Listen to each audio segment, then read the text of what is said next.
Yeah, man. That's hot shit right there, man. So what we gonna do? We gonna dub. News networks are not even getting clicks like that. So this shows like there's an opportunity for this, what we're doing here on this show.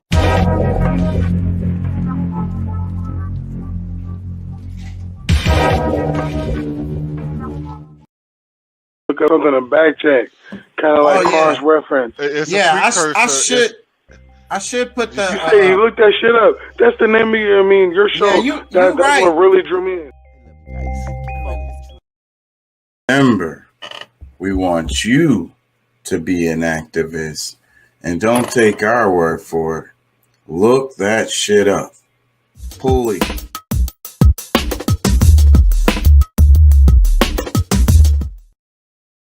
And hope I don't get in trouble for playing that last video. I probably shouldn't have played that shit.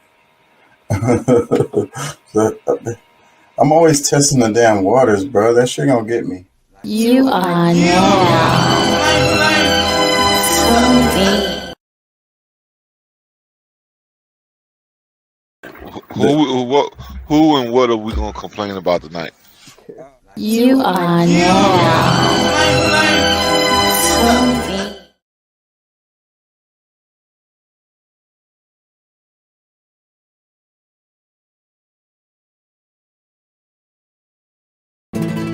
Dime qué tú quieres, papi. ¿Quieres que lo mueva para ti?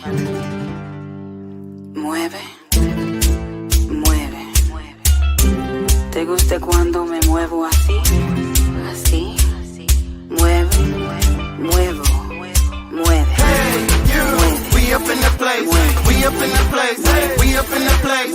Hey, you, make your body shake, make your body shake, make your body shake. Hey, you, we up in the place, we up in the place, we up in the place. Hey, you, make your body shake, make your body shake, make your body shake. Hop, hop, jump, skip up on the floor. If they didn't know, then we gon' let them know. Drop low, giving them a show. We gon' give them something that they never seen before. Hop, scotch, 784. Bouncing on the beat while keeping the flow. Stop, watch, freeze and go. Cock-a-doodle-doo is what you eating off the floor. Pop, lock, do it by yourself. You know you the best, you don't need nobody else. Rock, hip, toast to success. You was born a winner, so you never nothing less. Hey, you, we up in the place, we up in the place, we up in the place. Hey, you, make your body shake, make your body shake, make your body shake. Hey, you, we up in the place, we up in the place, we up in the place. Hey, you, make your body shake, make your body shake, make your body shake. Bow, bow, rock, rock, shake, shake, wiggle, wiggle, wiggle, wiggle. Bow, bow, rock, rock, shake, shake, wiggle, wiggle, wiggle. ¿Quieres que lo mueva para ti? Bow, bow, rock, rock, shake, shake, wiggle, wiggle, ¿Te wiggle. gusta cuando me muevo así? Así. Bow, bow, rock, rock, shake, shake, wiggle, wiggle. When we come through, make you move just a little. Clap, clap, snap, do it from the hip. You can do this whether you stand or sit. Pump, fist, do it with your wrist. Pump it back and forth like you trying to catch a fish. Hip, twist, do a finger kiss. Rocking back and forth as you make your body shift. Top, tick, do it like you sick. 2 + 4 is 6, and that's a ripper thick. Top, 6, we gon' let it rip. We got your attention and we not gon' let it slip. So hands up, move your head and know what's up. Now it's shoulders rolling while you showing them your stuff. Hey, you, we up in the place, we up in the place, we up in the place. Hey, you, make your body shake, make your body shake, make your body shake. Hey, you, we up in the place, we up in the place, we up in the place. Hey, you, make your body shake, make your body shake, make your body shake. Bow, bow, rock, rock, shake, shake, wiggle, wiggle, Dime wiggle. qué tú quieres, papi. Bow, bow, rock, rock, shake, shake, wiggle, wiggle, ¿Quieres wiggle. que lo mueva para ti? Bow, bow, rock, rock, shake, shake, wiggle, ¿Te wiggle, gusta wiggle. cuando me muevo así? Así. Bow, bow, rock, rock, shake, shake, wiggle, wiggle, wiggle. Come through, make you move just a little, just a little, just a little, just a little, just a little, just a little, just a little.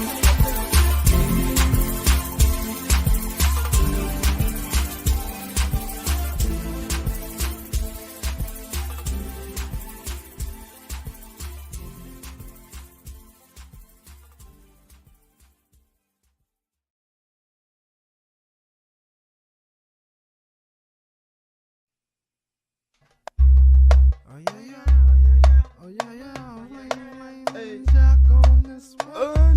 Jack on this one. Yeah. Peep it out. This that real hip hop. Hey, flaming shot. So you lames can stop. Cause we flaming hot. This that real hip hop. Hey, flaming shot. So you lames can stop. Cause we flaming hot. I'm about to expose this. What's the They prognosis? have medication, I don't know their diagnosis. You niggas is some roaches. You wanna approach The this? chopper stand for rage, so you can call it roasting. Man, I ain't posting. You flow in slow motion. Bang, bang, nigga, look how your chest is open. Main thing is gonna change when me and Flame take over the fucking game. The order 16 bars, and we know we go hard. Parlez-vous français, nigga, pass the cigars. Je m'appelle Flame, Flame, and your girl give brain. Chica, señorita, mira, I got dick. Little poquito, won't you go and swallow it? Dolce Gabbana, I bought it, now you model If it. your essay trick, then I'ma hit him with them hollow tips. That shit hot flame, let's go and dive. This that real hip hop, Flaming shot, so you lames can stop. cause we flaming hot. This that real hip hop, Hey, flaming shot, so you lames can stop. cause we flaming hot.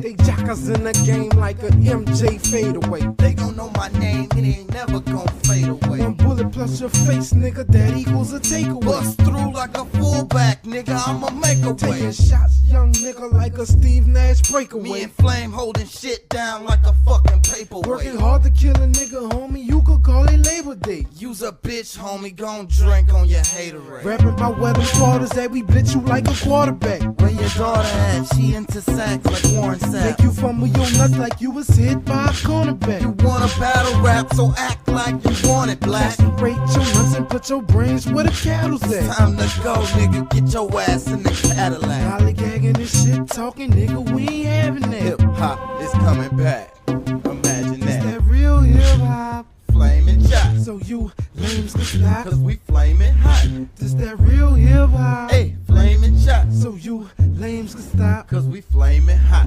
This that real hip hop, we won't flip flop. Watch when the album drop, that'll be something you cop. It's flaming chalk, man, and you know that we hot. We on the spot, nigga, and we not young jock. We got them Glocks pop. Aim and pop, give me 3 seconds, let me reload the clock. Tick, tick, tick, goes the clock on the wall. Don't give a motherfuck that you all gon' fall. We all gon' ball. We up in the mall, buying anything we see. We your enemy with the beef ready to creep. Chock, chock, and flame, flame, we on your street. Real hip hop shit, this really is classic. When I'm spitting off my tongue, it could get drastic, it could get nasty. Wrap you in plastic, show your boy that you ain't nothing but a bastard. Slash the actress Flame, don't do them like that. They know that shit whack with them elementary raps. Why you even think about putting that on wax? Nigga, I'm spitting facts, the truth. When I strap up my black boots, my troops coming through. I pop shots where your kids at. Put the Glock to your nuts and push your kids back like where your sperm like burn you like perm, and I bet you learn you ain't fucking with a flaming chalk, you're getting burnt. Hey, hey, hey. And we ain't never heard nothing like this We before. did that shit that y'all think that the flamers do, and we did that shit. You know what I'm saying? We think we the shit, nigga. Hey, we ain't never heard nothing like this. We hot, and we not gonna stop. We not gonna stop.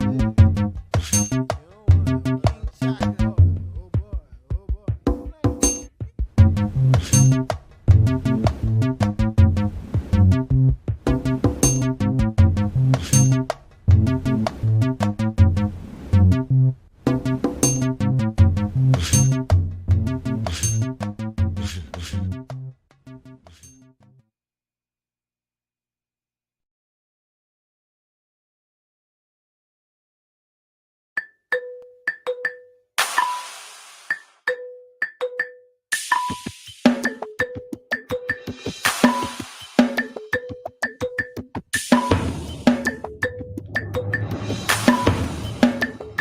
Seven alarm blaze.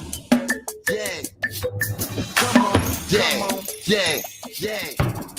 People say evil cause I clear out their conscience. Stupid ass, he on the ground, open leaking in his vomit. Pissing shit, ain't that a bitch? I just that nigga kid. Divide and conquer, fuck the sponsor, we in the streets like kids. Time they span your wig, let me your ears, call them Caesar. They set me everywhere like black cards, fuck Visa. I'm fighting like your sets in the summer, so call them fever. I even run the streets like Slim Thug with the heater. Shot stopping like Jeter, that super villain demeanor. Hit you with the ventilators, clip foot of the penetrator. Like a channel on the post, for bumping we demonstrators. Middle finger the nigga haters, won't see us with triple digits, trigger litters. My dog got 99 like Rockaway. I rock like Camaro, and you will recline a chair. They call it dog food, take a snippet, turn the baby brain. I am the game, put me in the needle and tap the vein. I'm on a mission, you niggas is bad at competition. On the grind, peeping and pitching, call the hustlers intuition. Fishing now, bitching, I'm fishing for them stacks. Just like in them white packs and serving lyrical crack. Yeah, I'm on a mission, you niggas is bad at competition. On the grind, peeping and pitching, call the hustlers intuition. Fishing now, bitching, I'm fishing for them stacks. Just like in them white packs and serving lyrical crack. Never understood how hustlers could turn to smoking stones. Man, mind your own, cause mine and mine will leave the broken bones. I don't want the throne, just my money long and African stones. You napping at home, I'm delivering like I'm Papa Jones. We buzzing like a ivy, you sweeter than Mike and Knight. Take a hike before I smoke the bitch out like a motorbike. Yeah, eat a soldier type, you should people, you might just learn something. Fuck with my paper, my family. And I'ma burn something. Think I love stunting like baby, you got me fucked up. Eat the next up, think not, they put your bucks up. Your bitches suck up, it don't matter because I'm off now. Hit the right spot, She open up like a throat box. all broke lock, beating bitch like forced entry. Lynch, envy these hits for the next century. KC and the kid. Pull out the velvet rope. And I hear him singing like a dot. Call me in the soup. I'm on a mission, you niggas is valid competition. On the grind, peeping and bitching, call hustlers intuition. You sit down, bitching, I'm fishing for the stack. Just like in them white packs and serving lyrical crack. Yeah, I'm on a mission, you niggas is valid competition. On the grind, peeping and bitching, call hustlers intuition. You sit down, bitching, I'm fishing for the stack. Just like in them Mike Packs is serving lyrical crack. Copping change, dipping on the lane, sipping on my drink, gripping on my grain. This lyrical gift that I've obtained is something that cannot simply be explained. The resistance, I'm living my entire existence is strange. Even in this instance, I'm deranged. I can't change the game, so I play and witness its infinite range. I'm losing it, man. I'm in the turning lane. Arithmetic is the thing. 2 + 4 = 6. How can I be satisfied with just terrestrial fame? I've invested in it, and it's the Equinox correctional aim. Tendency directional. I know I got some critics, and I say keep on hating, man. I'm just trying to put some lyrics in it, man. I'm on the mission, you niggas is barely competition. On the grind, keeping attention, trying to make good decisions. Sit at home bitching, I'm fishing for them stacks. I'm slinging them white packs and serving lyrical crack. Yeah, I'm on the mission, you niggas is barely competition. On the grind, keeping attention, trying to make good decisions. Sit at home bitching, I'm fishing for them stacks. I'm slinging them white packs and serving lyrical crack. Yeah.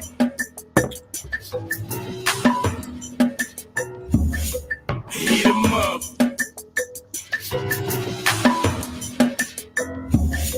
Heat 'em up.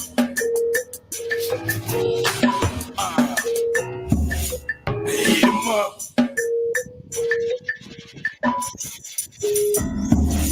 Heat 'em up.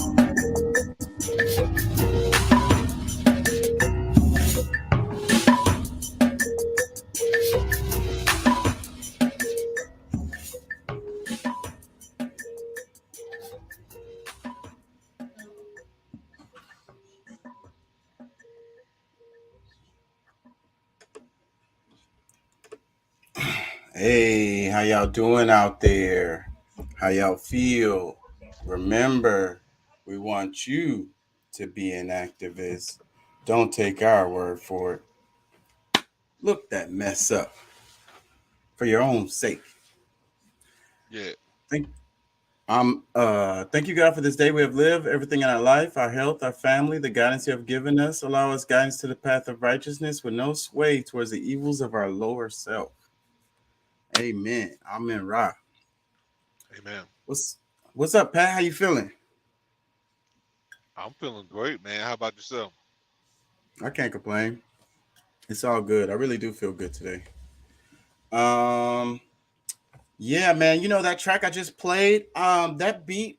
I'm really not happy with how that song came out because what happened was I was so in love with that track. I still love that track a lot. Like I'm talking about the beat, because I made it. Mm-hmm. So you know how like you make it be your baby. So, but the problem is you should always have somebody else mix your shit for you, because I mixed that song, and being that I was the one who made that beat, I fucking had that beat mixed way too fucking loud. And it's because certain aspects, and I remember when I mixed the beat should have been mixed down better, and then the master mix should have pushed the beat down even further. And every time I listen to that song, I think about that. I'm like all the mistakes I made with it. But I really like it a lot because, like I said, even from the beginning, I was in love with that beat. I was in love with that beat. So to this day, because I like the beat so much, I still really like the song because I be listening to the track. So Yeah. you don't mix down all your songs? No, I'd much rather have somebody else do it. It's always going to be better. It's always going to be better if you made the track to have someone else mix it for you. It's always going to be better. It's been my experience. It's because I have a really good ear, but you're biased to your own stuff. You know what I'm saying? You're biased to it. If something in there doesn't sound good or something is too loud or whatever, you're like, in your mind, you're like, I really like that sound. So I want it to be up so people can really hear it. But the engineer, if you get an engineer to mix it for you, he's immediately going to be like, that sound is way too loud. And he's going to Yeah. automatically push it down. Yeah. So I prefer to go to the studio and I tell everybody that if you do music, it's totally fine to record at home. It's totally fine to record at home. There's nothing wrong with it. But I think that you should do the song and record it yourself and then go to a studio and have it professionally recorded again. And the song, I ain't gonna lie, sometimes it doesn't come out better. Sometimes it doesn't. But most of the time it does because you're gonna have a cleaner, crisper sound. The engineer is going to catch that stuff, those little things that you missed. Yeah, and sometimes they just don't. Sometimes they're not in supreme sound mode. You know what I'm saying? Right.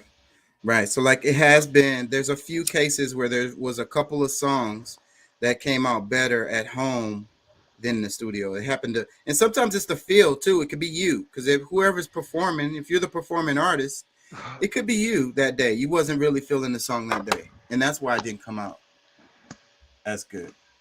True.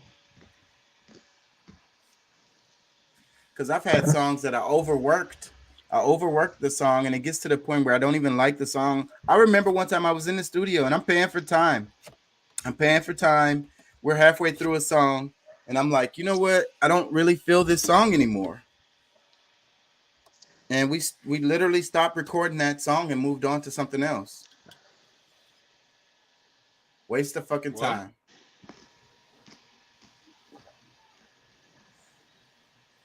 It happens. Look at the photo. Yeah. Can y'all see the photo? If y'all anybody driving, just look at it on the screen. The photo that I used for this song on YouTube. I purposely picked this image. I searched it up, and anyways, it looks like it looks like it's a black child, clearly, that's malnutritioned, and it's like they're trying to eat the Holy Bible. That's what they're holding in their hand, like they're trying to bite it. And then underneath it, you see the Quran, and then there's other holy books underneath there. So, I mean, like, the image is just supposed to, speak 1,000 words on, you can't eat religion. Like, you can't eat the Bible. The Bible's not going to give you your body sustenance. And then your nourishment that you need for your body. And then there's all the other holy books are there, and those are not going to do it either. Because when it comes down And to survival, you need to eat. And that's what yeah, my happens though, cousin, right? one of my Wait, let me say cousins, one I more have a thing. problem with that. I know this makes a lot of people angry, this image right here. And then it's like, so but then what do they do though, right? They always have these missionaries. They go and try to save the kids in Africa or whatever. And then what do they give them? You know what I'm saying? And they can't do nothing with that. So these people think they saving the world. These people that, like, let's say a person that doesn't have those religions, they don't look at things the way you do. And you're like, oh, well, they don't know nothing about Jesus. So I need to let them know about Jesus so I can save their soul. So they don't go to hell. So Jesus, these people are going to go to hell just because they never got introduced to Jesus. He's the light in the Nope. way. Hmm. Yeah, man. That's well, you know, I was in the middle of a conversation earlier about the Bible and things like that, because the guy, he's just like, I just don't get down with it. I was like, you know, how can you have anything balanced and it doesn't have anything with women, or at least what it, because I was like thinking to myself, I was like, they don't really say anything positive about women in the Bible. And Yeah. it's like, you know what I'm saying? There's no way that this, they like, because if you really think about holy, HOLE, I mean LY, holy, what would be the correct spelling for something that's really full? WHOLEY, well, holy. So, like, if you really, like, like maybe it was purposely spelled that way to take away or make it, I don't know. It's just, It's a whole mind fuck. I just don't know. Yeah. Oh, I've said it for years, though, that, like, I some of the people who are the biggest, into religion the most are women. Was like, how can they fall or go with this so hard and so strong, and they talk about them so bad, and I guess it's the traumas that they've been through that make them feel like they. well, and I hate that too. But I think that they take it in, right. They take in what the Bible is saying, and they believe, especially the Adam and Eve story. And then the women, they just feel like it's like, well, God just created us this way. And it's kind of like what I be saying about people, black niggas. They be like, oh, well, if you're gonna treat me like an animal, then I'm gonna just be that then. You know what I mean? I think it's similar with this, because they accept and believe what's in the Bible. So then I should be submissive to a man. And plus, I'm like the bane to humanity. Like, I'm just a problem. And so it's like nothing I can really do about it. So I'm gonna just accept that role. You get what I'm saying? Yeah, When they but believe I'm it, like, because I agree with you completely, man. I think that's how could you read the Bible as a woman and then be like, okay, come away with this and be like, okay, well, this was fair to women. yeah, this is not partial at all. This is like, really, like, everybody has a capacity, the capability of being bad, but we also had the capacity to be good. So, like, not to show the balance for any and everybody, because I mean that's like the whole thing. Like, Rome, I mean, was like the men like boys. Like, I mean, they just call it like it was, like it. You know what I'm saying? Like it is. It not just is, but they like Yeah, boys, and that's what they promoted. That's what you know what I'm saying. They wanted to put more men on the you know they idolize other men more than they did their women, and it's just crazy to me. You know what I'm saying? Like, it's crazy. if I you saw really this look at if post. you really look at Go ahead.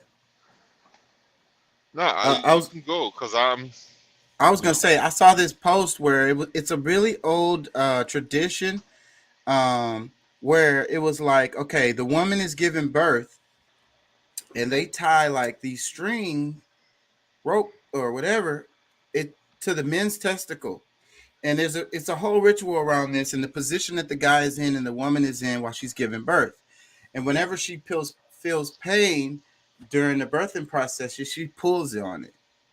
You know what I'm saying? oh, And the idea is that the man gets to feel the pain or some of it or bit of it that she feels, giving birth. He gets yeah. to go through the experience with her a bit, you know. And a lot of people was talking about, and it's like, you know, I think today a lot of men would not be feeling that. You know what I'm saying? Would not be down with that. No. Or at the very least, Mm-mm. it would make them think again about having a bunch of kids. Because maybe after that first one, he'd be like, "Man, I don't know, man. My nuts can't handle another child." you know. So, but then that also brings it back to the woman, because it's like the woman is. I'm sure she's thinking like that too. A lot of men be like, "Okay, I want to have 5 kids with you, or whatever." You don't, and like it's easy for the man to say like, "I want to have 5 kids," but your wife got to push all of them out. She needs to be down with that. There's some women that wants more than the men though. That's true too, but she gets to have more say as far as that's concerned. I would say, especially in our society, she's the one that's got to carry the baby. She got to push that baby out. So if the man wants True. more kids than the woman does, then he needs to be more. He needs to compromise. But again, it goes back to the Bible.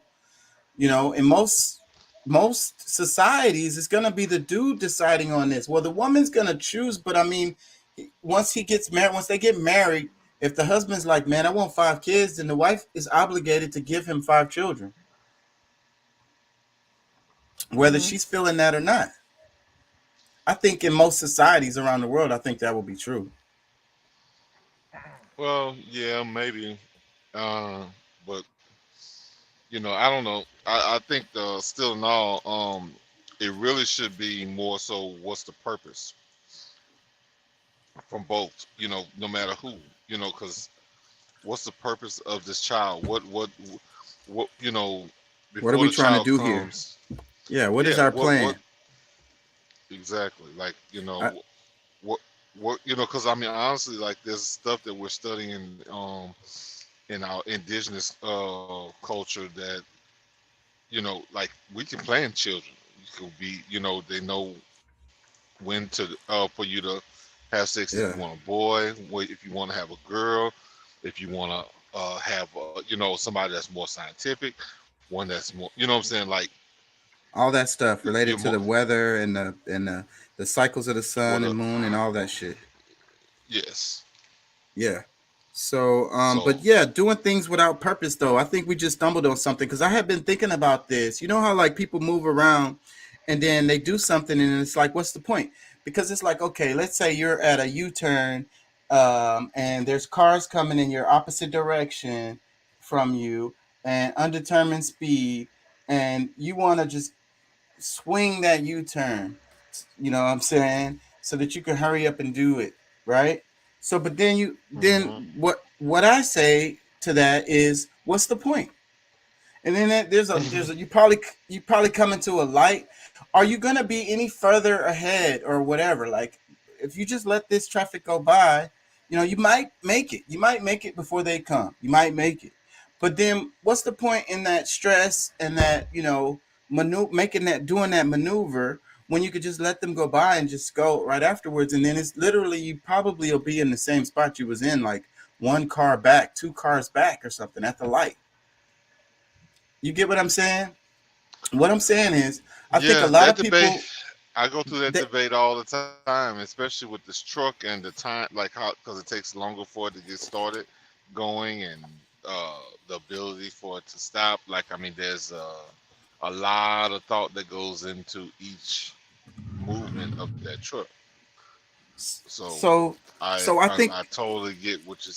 Yeah. I think a lot of people go through life and they don't they they do things that have no point really. Like they're not really like thinking. You know what I'm saying? Like, and this is the devil's playground. You know what they say, idle hands is the devil's playground or whatever. So I really feel like when you do all of these activities with no point, then therefore it's a destructive activity by default. You get what I'm saying? Because you're yeah. not, you don't have no, what led to this is the idea of you talking about having a plan. The If you don't have a consideration plan, of it, or lack thereof, how your consideration. Like I said, how much you consider something usually determines a better outcome. And vice versa. The less that you consider something, the less the success worse will the come from outcome likely is going to be. So that's what I mean though about the zombie robots and people just moving through life and automatically just doing this, that, and the other, and they're not thinking about what the point of it is, and then they do something really stupid and put themselves in a position that causes a negative outcome, and for no reason at all, you know. And so that's what I mean. Like, I think that if you start moving around that way, then evil, the devil, or whatever, your lower self, it automatically is taking the wheel, by default. Hmm. So, you could purposely do stupid stuff or evil things or harsh things or whatever and think about it. But you could, it's just that when you don't think about it, it's more likely to be that. If that makes any sense. Like, you could choose what you want to do, but when you just let your body just go and you just doing things for no reason with no real point, like we talking about the children, right? So it's like, okay, just making babies just to make babies. Like, what kind of outcome do you think is going to happen from that situation? Yeah, or just because just the Wonderland idea. I know, like, I've always just, when I was, growing, like, I knew I wanted kids. You know what I'm saying? But, you know, and of course, I was 35 when I had my first, well, my only child. But however, it's just like there was times where things got close, or where I could have had children at sooner, and I wasn't, didn't I wasn't really mentally prepared. You know what I'm saying? Yeah. Like, like I said, like it wasn't totally planned. Like, I was married. I had, we were wanting to have a kid or whatever. But the more I learned, like, even to this day, like, I didn't plan it properly. And, like, even though, like, things kind of just went together, but it doesn't necessarily mean that things were gonna just, Fall into really, place. like, there's no way. Yeah, there's really nothing that left me to believe that things were just gonna be just fine. It was all just on hope, and of course I give good effort. Of course, I make sure my part by providing, and you know my guidance as far as teaching what I know to teach or whatever. But honestly, I guess I'm mainly, my point is that I wish I had understood and known more for my first kid, because I have any other children, I have a lot more to consider before before having them. You know, Yeah. because So now I have to go through the whole steps of trying to figure out, or trying to guide him, find out the life path, or like what, because there's other ways. Like, he's here now, so I still have to find, get, because they have these things, like these readings that you can go through to find out what his path should be, or at least in the realm, put him in certain positions of study, because that'll be what is closer to what he would be good at, based on when he was, when he was born. so Well, the name of yeah, this but I show, mean, The name of the show is Don't Look Up. So, and they have that movie, and then they have it's like a clip that's been going around where it was like a real life parody because it was like a scene that happened that was so similar to the scene in the movie, and that's what's been floating around the internet, and that kind of got my eye. But really, I just did that for the, related to that as far as that. But the point of the Don't Look Up is like, I was thinking about your phone. It's like, don't look up from your phone because you might see life. You may see life, and I'm being sarcastic or I'm saying it backwards because it's like, Of course. we're missing life looking at our screens. And then, I think that society wants you to not look up. You know what I'm saying? The system wants Hmm. you to keep looking at your phone and not actually look up and see the real world at all, you know? Well, I So mean, that's what it's I not, mean. and I don't think it's only that because I mean that's, of course, where it began or where it begins, but also when it comes to the, alternate realities of, the Oculus, like don't take the glasses off, or what I'm saying, like I mean, however you want to look Right. at it, but it's like, The metaverse. don't worry about real life. Look, this is better. This is, you can create it. You can, whatever. You know what I'm saying? But honestly, I think those of us who have somewhat of a sound mind, not all of us crazy, but to some extent, but some of us already can see where that's gonna go. Yeah. So don't look up. That's what they are saying. You know what I'm saying? Don't look up. And that's what the name of the movie was, because it was like the asteroid or something coming to destroy the planet. And it's like, just go on about your life. Don't look up. You know? Yeah. Don't Wow. even Hey, attempt to. I didn't know what angle you were gonna go at with it because like I've been seeing different things where they're talking about the UFOs and so I didn't know what direction you were gonna go with this, but that's okay. I'm with you on that. Yeah, so that's where I'm at on it. They've been talking about the UFOs and stuff. It's like Jordan Peele got a new movie. I want to check it out. I ain't gonna lie. And it's called, what is it called? Nope. Yeah, I want to check that out. There's another movie I want to check out. It's called Bullet Train. Yeah. Hmm. Anyways, yeah, don't look I up. don't know any. Yeah, I don't know any of the movies that's out right now other than like Love and Thunder and Minions, because that's what my son wanted to see. Yeah. Uh, yep. The Minions. Somebody else went to see Minions and they said it was good. My coworker It went with his was. his. They do a good job with those movies. I ain't gonna lie. I'm a big fan of Pixar. What was I Hmm. gonna say? I want to play this clip. And then after this clip, I want to get into some of the stuff y'all sent me this week before I get into the stuff that I have for y'all today. Because y'all sent me some stuff. I don't know if it was you or dudes. It's something I saw on that list that was interesting that I kind of wanted to talk about before I get into my Yeah, I stuff. sent a few. I know I sent a few things, but Yeah. Let me play and I this and right I here, saw and then that I'm you gonna. sent a few. I saw that you sent a few videos, like Sunday, Monday. Yeah, whatever I Something sent like y'all that. in that group, I want to cover at some point this week. Yeah.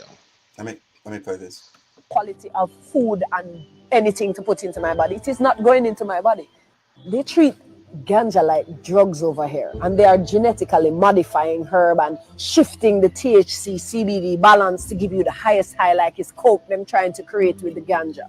I don't promote that. You have to be careful what you're putting into your brain, right? Because all of the energy surrounding the way it was planted and so on, all of this goes into your body. Just like when you eat animals, all of the tension that is created inside these animals when they're about to be slaughtered, you internalize it when you eat it. So you have to think about the herbs in the same way. If you can't get the ganja, you have to go learn to meditate without it. And you have to go find some other herbs too, because we're not just promoting getting high. Do your investigation, do your research, and find out if it is really that important to you. So you have to look at, why am I using this herb?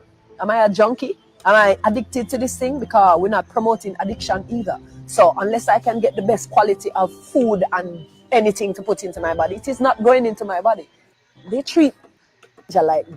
Yeah, she touched on a few important things, I think, and the bud is so dangerous. You know, there's a report that came out. People are having heart attacks from smoking weed, and I was thinking about it, and I'm like, it's so ironic that weed is more legal than it's been in a long ass time, but it's also more dangerous now, probably than it's ever been. Well, I Like mean, that's before, because it's not being grown naturally. I mean, yeah, I know a few people that grow, and but I mean, I don't smoke, so I mean, I don't really, what it's all doing. But I know, well, it's been times where I've been like, okay, let me just take a puff, and I get like a little small puff, like a half a puff, and I'm zooted, bro. Like I'm totally like way too high to do anything. You know what I'm saying? So that's why I'm like, this shit is insanely, like it's too much. And I didn't really think of the idea of a GMO weed marijuana plant until like later through it after it all. But that's really what it is. It's genetically modified, and then they're adding things to it to make it, where the THC levels are way higher than normal. yeah. So it's dangerous. Um, now it's and then so the point of what she's saying, you have to be careful what you're putting into your brain. You know, that's the whole Your point that body, caught my period. eye. Yeah, so that's what caught my eye. And it's more than just the weed, and like I say, it's more than just what you eat in too. It's also what you're consuming in other ways. Yeah. And I think we need to think about that for our mental health. You know, our physical health, our Well, mental health is related. What we're consuming is it's making us sick, and they wanted to make us sick. And like she said about the trauma that the animals go through when they're being of course. slaughtered, Yeah, yeah. I that's mean, another because I'm part. gonna tell you the halal, getting Yeah, your meat, going through the halal process really is a big deal. Like especially now, like honestly, like you got to really think too. There's some people who, when they get into a certain business, you better be careful. Whether Gil Bates is running around and buying up farms, and he's not being shy about well, I don't think he's telling people exactly the plan, but you just got to think what he's been trying to get into people's body. And I think with any means necessary, he's gonna get them in your body. So you better be careful where you, because I mean, a new rule that I have is no farm raised meat. yeah. I think I halal mean, makes a wild. big difference. The trauma of that animal and the way their living conditions, and what I'm saying, all of that shit, it'd be horrible. Yeah, So if the whole life of the animal was horrible, and then the animal got slaughtered in a horrible ass, frightening ass, terrible way, then you consume it. If you think that doesn't have an impact on you, and then well, see that it's just they're just like us. Like I mean, through certain things that we go through, our body lets off of certain chemicals, and right, I mean it's the same thing with any creature. They have that capability of letting off certain chemicals that is gonna go into like right into the blood system, and it's going to carry throughout the body within seconds. So I mean, and then you have to really think about a lot of them are in fear the whole time because they're looking at the the animal in front of them getting slaughtered. So Exactly. they're seeing all the stuff that's going on. So like it's an ongoing process. But there's more, man. There's a lot more to even really think about and consider too, because They're bro, doping them up, and that's what I was about to say. The damn chickens, them leg quarters. I don't like to fuck with them leg quarters, and it's crazy because people be so concerned about what they eat and what they consume and what they put in their body, and then they go buy these leg quarters because they're cheap, and it'd be like $4 or whatever, and that's cool and whatever. I mean, you gotta eat, but at the same time, it's like they're like, it's more meat, it's more meat. Okay, well, how did that get to that point? Like, I've been on in the country and I've seen chickens, and I've never seen chicken with legs and thighs like the ones that we get in the grocery store. Like something ain't right with that. So they damn near the size of a turkey leg. like, and people are okay with it because they're like, oh, it's more meat. And then they're like, if they buy food from like a restaurant, like a fast food restaurant, it's like the chicken pieces, I want the big pieces, like, and it's like, okay, yeah, you want more meat, and I understand that, and that makes sense. But is your brain clicking to the fact that, like, how is it, why can they sell those leg quarters at $4, and why are they so fucking big? How healthy is it really for your damn body? But no, what are they putting in that shit, bro? I sent everybody a video this evening that I watched about parasites, and it pretty much goes through how, like, I mean, these processing centers are not clean at all. I mean, they got cats, rats, mice, whatever you want, that's in these places that they say pretty much controls these animals' movement or whatever. But when you really look at the whole thing, like there's feces, like there's cow, like it's so much stuff that's going on at these processing centers, and it's far from clean. They're not cleaning up after every kill and this, that, and the other.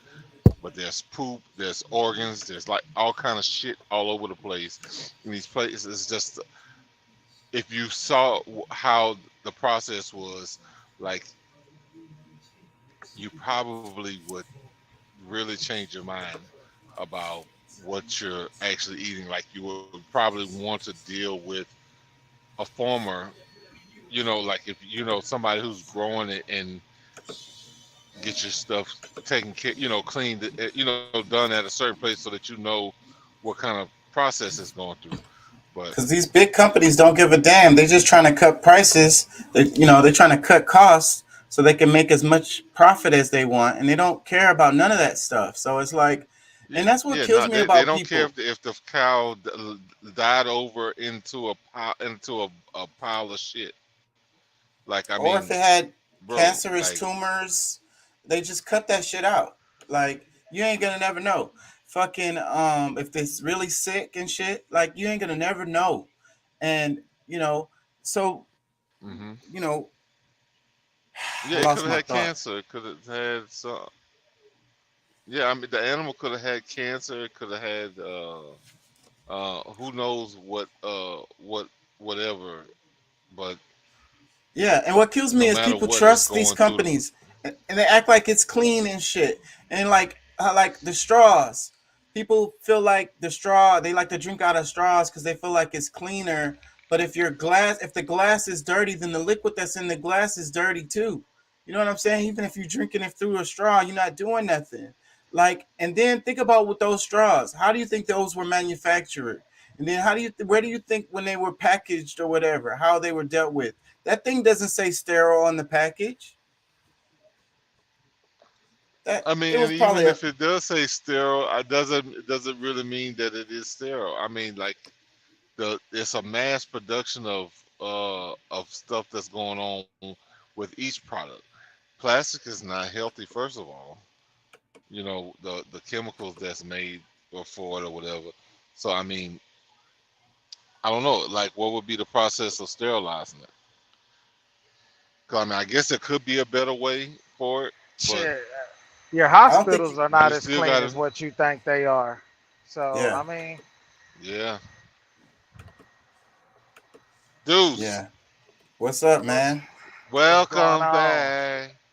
Hey, thank you, thank you, What's thank you. that? I'm ready to go back. Shit. We missed you last week, man. I missed y'all too, bro. Yeah, man. I wanted to come in and chime in, but I was a little bit too litty. You know, I when feel you you say, bro. I probably wouldn't have came. Shoot, if I'm on vacation, I'm with the family or whatever. Y'all probably would not hear from. It would really depend. You know what the circumstances I feel Yeah. that. are. I feel that. Yeah, man. Yeah. We were. It was a But little yeah, too litty, man, bro. you gotta really be Me, careful. huh? Go ahead. My bad, bro. No, I'm just saying. No, I'm just saying. We all gotta be real careful about this. I mean, you gotta think like. I mean, there's restaurants that we've gone to for years that is probably not as clean. And these it don't have to be fast food restaurants because I mean, they're probably the fast foods are probably the worst. But you just think about it. Like everybody doesn't clean, their place as the same way you would maybe at home or whatever. They got so much And stuff going on. Like you and have I no hate the way idea people what you think. really. I used to work in a warehouse, and I would bake cake and I would bring it to work. You know what I'm saying? As like a snack. Mhm. You know what I'm saying, throughout the day. And it's like a whole ass cake, so it's like I'm not gonna eat a whole ass cake, so I'm trying to offer it to people, but nobody wants it, because they know it's a homemade cake, and people have issues with that. Like, and I get it, but at the same time, it's like, why do you automatically assume that the store bought cake that you got, you know what I'm saying, It's better is than the one at cleaner? home. Because I think they feel like it's cleaner. They're like, I don't know what your kitchen looks like. Okay, that's fair. Well, how do you know what the hell the kitchen looks like at that That company that you bakery. At bought this Walmart. plate from? Yeah. Yeah. But they brain Yeah. don't go that far. But yeah, but see, yeah, I would say that's the type of conditioning and training that they've gone through to think that that process is going to be better, because it's associated with a certain name brand, whether it's Walmart or who, I don't So like maybe they the feel like if they get sick from Walmart, they can sue Ambrosia. Yeah, Walmart. eh, most people, even if they do get sick, they don't even realize where it happened because of all the different places they go. They can't even really pinpoint really where they got sick. Yeah. Wuhan is So on lockdown right now. Almost a million people on lockdown in Wuhan. It's only like 4 cases that they confirmed, and they're like asymptomatic. But China being right China, now, yeah, right now they're on lockdown in Wuhan. Nobody, no large events, no moving around. They in like quarantine. They like everybody's at the house right wow. now. It wasn't no like outbreak really. It was like 4 cases, something like that, and asymptomatic cases. But China's like, we're not letting this shit move. So all y'all niggas locked down. I think China is, it's like other countries around the world. You got the totalitarian shit that's going on. It doesn't matter if you call it communism or democracy. It's still really totalitarianism, where whenever they have an excuse to restrain people, then they're gonna freaking use it. Well, I mean, it's pretty much because you say totalitarian. I mean, it's you know just as bad, almost as bad. Because I mean, the media is what makes ours look so much nicer, I guess you could say.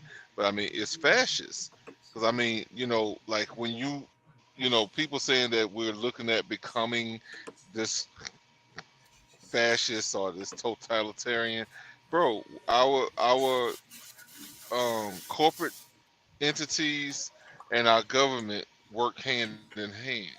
Like we're already under a certain level of control that you just That's my point. That's what I'm saying.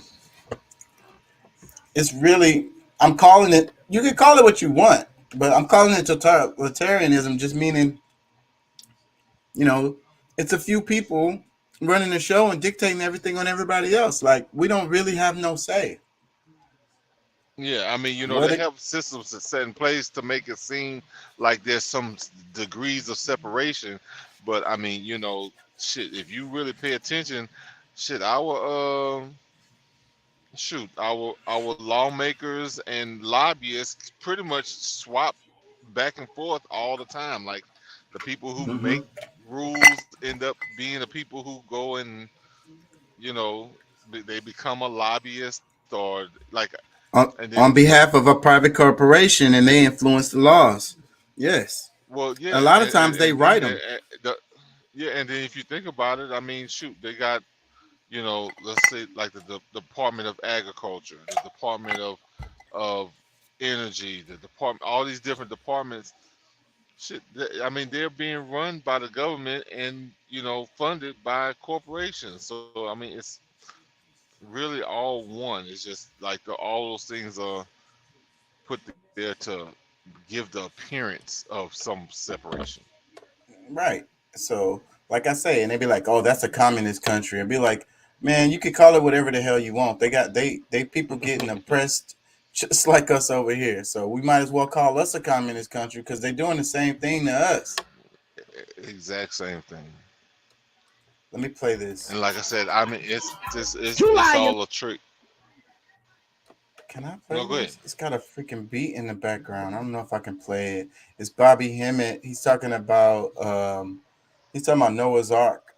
And Oh like damn. how ridiculous it A is. species of dogs. He got to have two of them. And put on around the world. Now, Noah's a bad motherfucker now. He going to go to China and get a tiger because the tiger's not in Africa. He'll get a lion from Africa. Now, let's just think it right now. He going to take two tigers, two gorillas, two lions, two hippopotamus. He don't need no more animals. He just put them on the ship. He's fucked. How the hell you gonna take a gorilla or 8? There's 200 species of dogs. He gotta have 2 of them on the ship. 4,000 species of snakes, bats, rats, spiders. Put all that shit on one boat and get his ass up in there. He wouldn't last 5 minutes. And put around the world. Him and his family. The idea is ridiculous. Go ahead. I know, but say, bro, look, I have the weirdest exchanges with one of my cousins. He's one of those literal. The Bible's literal instead of I don't know. Well, he's with the Israel, the Hebrew Israelites and stuff. And we just go back and forth, and I'm like, bro, because me, I'm a nature, like I had to even explain to him what paganism was. Like he talked so down about paganism, or it's like, well, bro, like you don't really even get it. Like, I mean, maybe there was some forms that was evil, but I mean, giving praise to all the different aspects of that one God, because I mean, the universe is so vast that And that's what people don't understand about, like, what is it, Hinduism, Buddhism? I get them mixed up, but it's still the same as far as like when they be saying multiple gods. But then it's really just different aspects of the universe, different aspects of God, and then they have names for them. So then it makes it actually, it really makes more sense, because then you understand like the different dimensions of God. Like he's not always a good guy.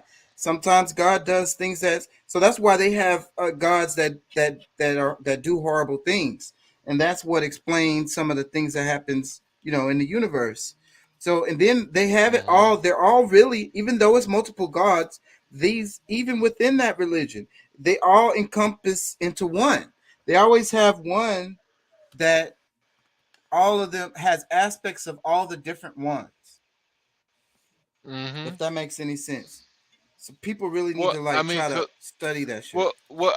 well, yeah, and I mean because I mean if you know if even if you breaking it down, the water god or the sun god, I mean really, I mean they're all a part of the one God, the one universe. But like I said, it's so vast. Like I mean, each one of us could be considered God.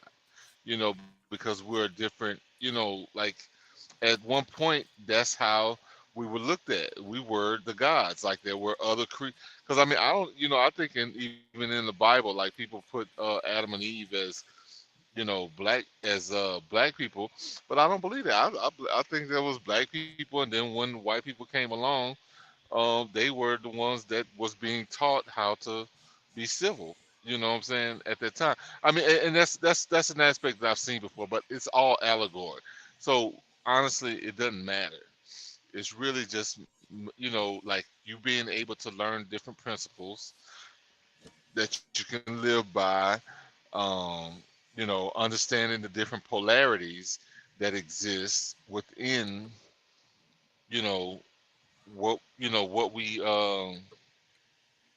experience day to day, or potentially will experience, because like I said, it's things that has happened throughout the world for thousands of years or whatever. Is like, well, how they give a prophecy of a certain people? But I was like, bro, like after something that happened so many different times, you know, and then not to say that a lot of them predict, like they can predict what's going to happen because they already planned it for it to happen to you. You know what I'm saying? That's the thing. Like, it's weird how when people withhold information, they feel like they're better or something or whatever. Like just because you have some information that I don't doesn't mean that you're better or whatever. What? Share the damn information, bro. We can all be on the same page. Damn. You want to feel superior, so you want to withhold information. I hate that shit. Let me play this. This is hilarious. African. Time to play the newest game that's taking the world by storm. What kind of American? African American. Mexican American. Asian American. Native American. Arab American.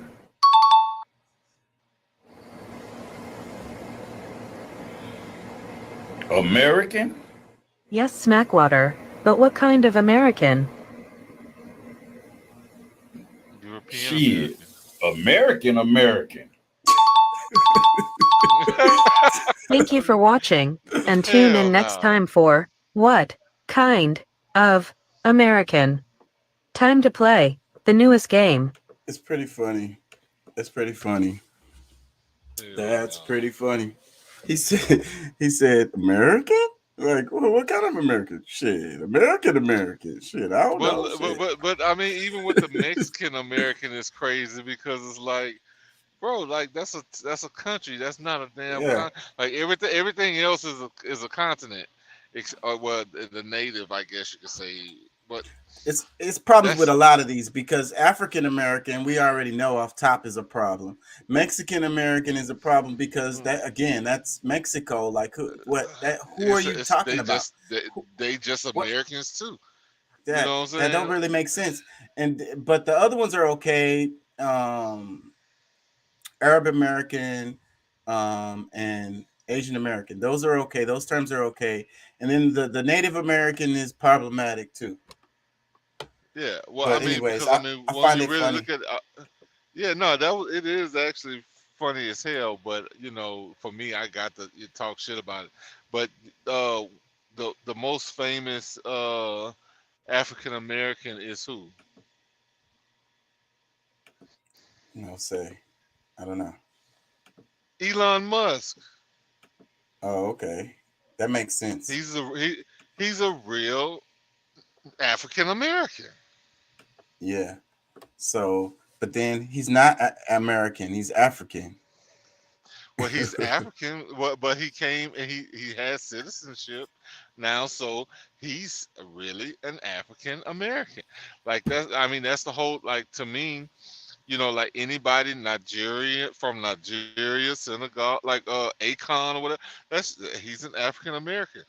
Somebody who's born here in America is just American, and that rule has changed for what like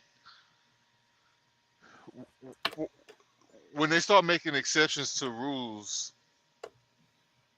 then it's a bunch of bullshit. So I mean, I don't know. I'm just...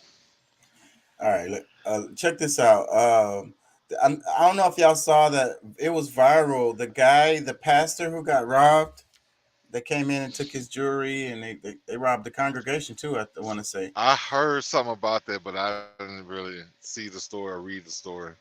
Yeah, it's not a thing. I mean, it's just kind of like funny. So that's why I'm covering it, because it's like, all right. So here it says the Brooklyn pastor who says he was robbed in the middle of giving his Sunday sermon stole $90,000 in retirement savings from one of his own parishioners. A lawsuit alleges. So, and then there's videos going around that's showing him online like flossing and bling blinging and shit. So they're like, the internet is not being nice to this guy. Yeah, the internet is not feeling it. It's like, okay, you already robbing your freaking people out of their tithes because you hustle pastor, and then you literally stealing money from them with this retirement. If somebody is suing you for $90,000, there's a good chance you did some shit that was fucking foul. There's a pretty damn good. People don't just randomly sue people. Not usually.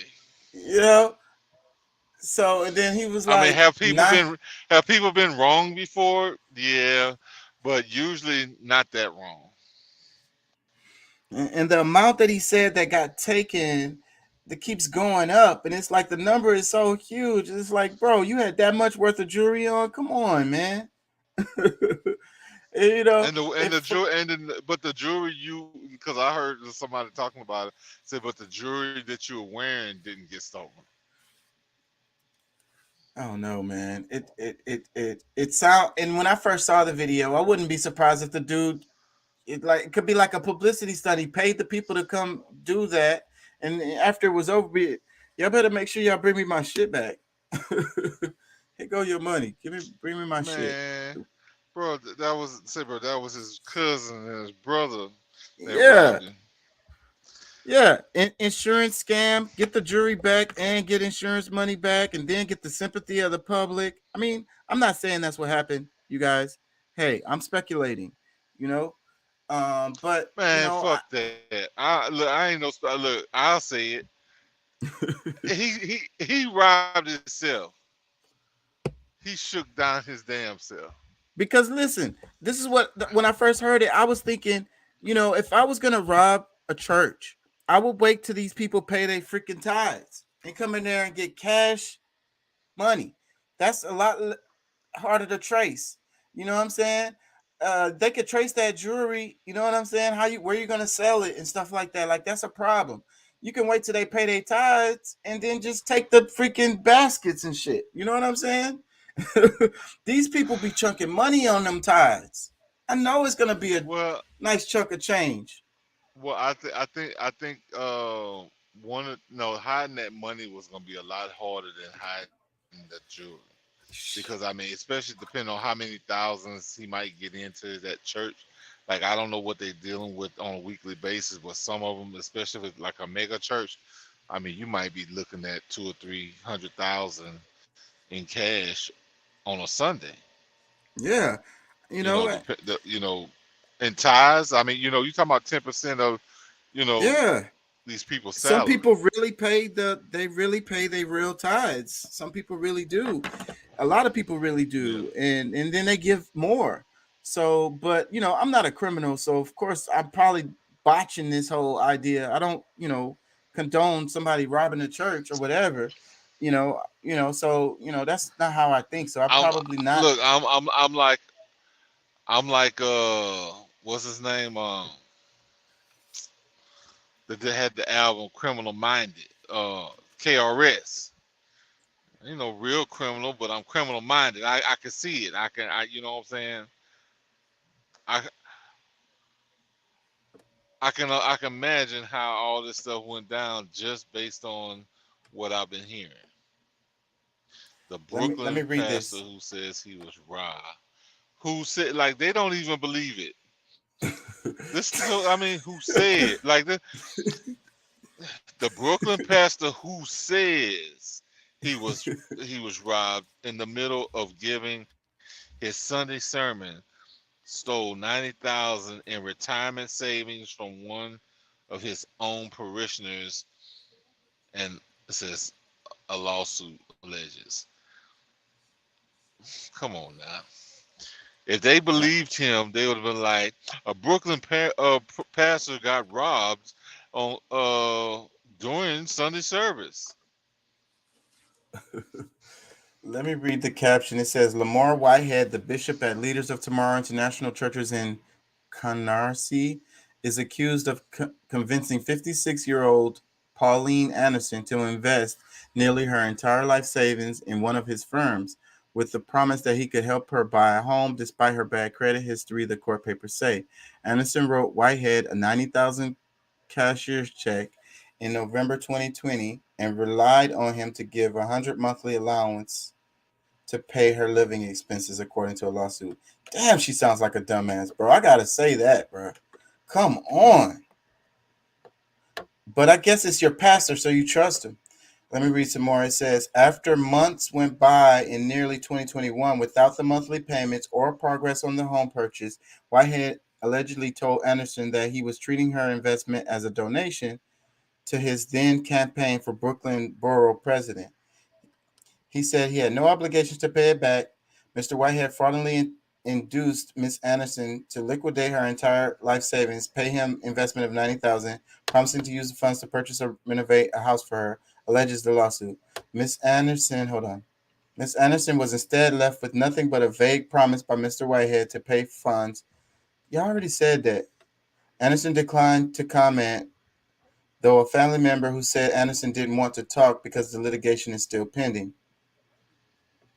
It says, hold on, one more thing.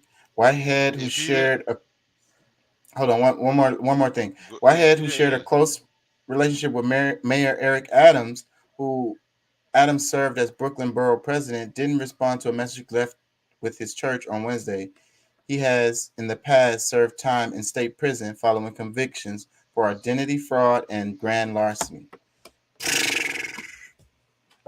The dude got his criminal history. It's like what they say. Is that your man? Is that your pastor? Is that your pastor? You know what I'm saying? Say, bro. It just say, bro. I mean, I guess the more you hear about it, the more it don't make sense. But I'm like, okay, so this pastor, you know, which is nothing wrong with having a firm, you know, I guess an investment firm or whatever it's supposed to be, and then he's supposed to be running for some kind of off.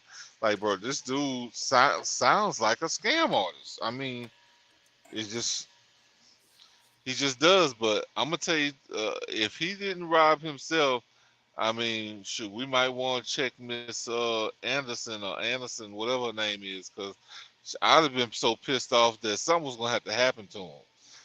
You know what I'm saying? He's gonna have to get his ass whooped. He gonna get robbed. I'm gonna get something like I'm getting especially some of that money like back. Because it wouldn't be you or me wouldn't do that, but it could be like your family member or somebody that you know, somebody that you care about that got taken by this guy. Yeah. No, they know. Yeah, they know it. They know that this dude got over on me, and I'm not the type to you know, go do something to him personally. So yeah, I got family members that's gonna be like, oh hell no, that ain't gonna just go down like that. And, yeah, nah. know, You're not finna just do that. That's $90,000 is not no little chunk of change. That's not no small amount of money.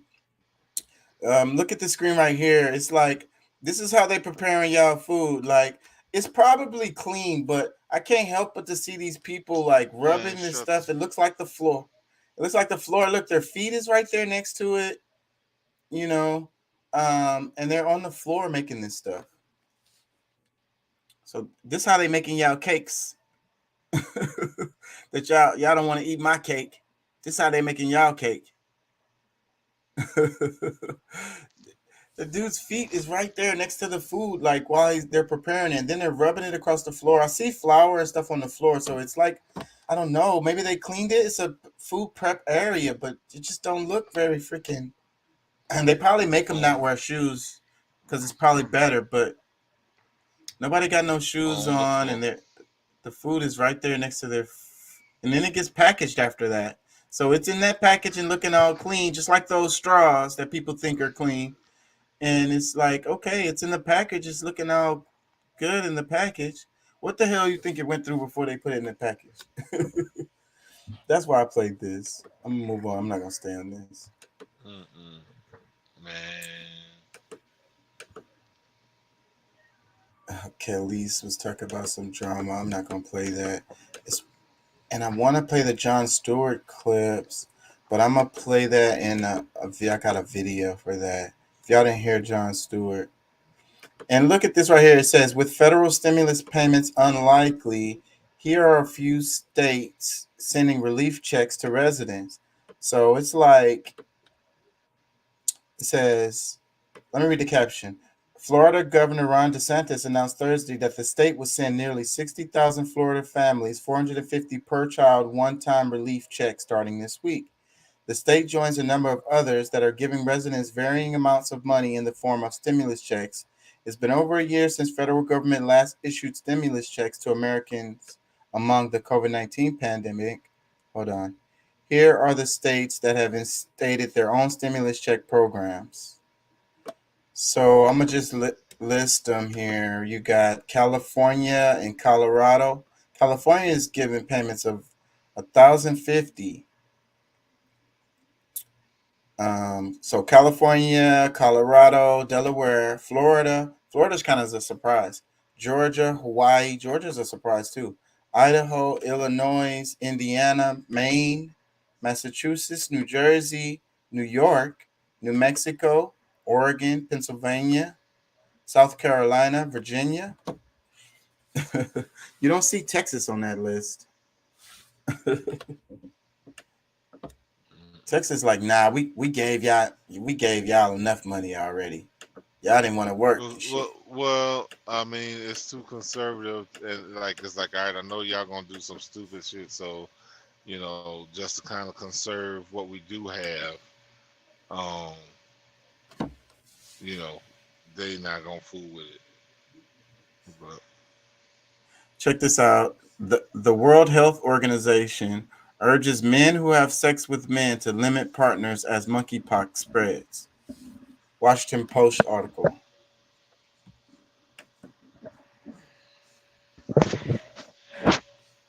I'm gonna move on.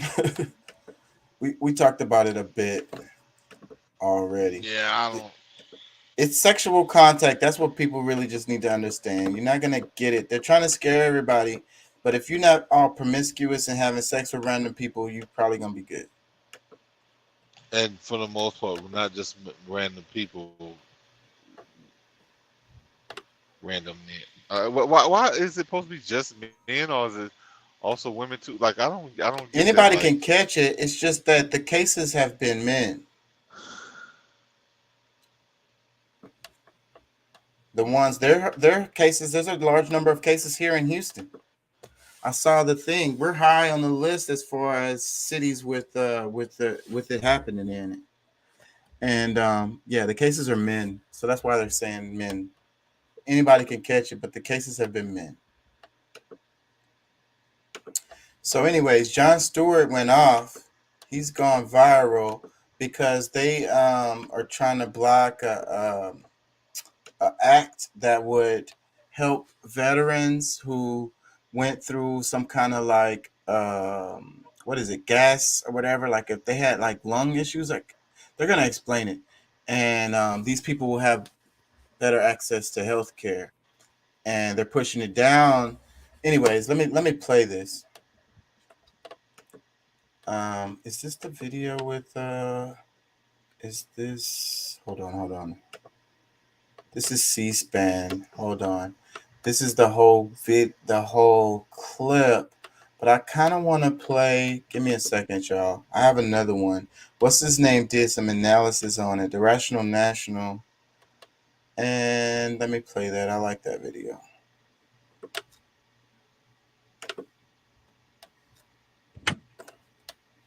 They haven't met a war they won't sign up for, and they haven't met a veteran they won't screw over.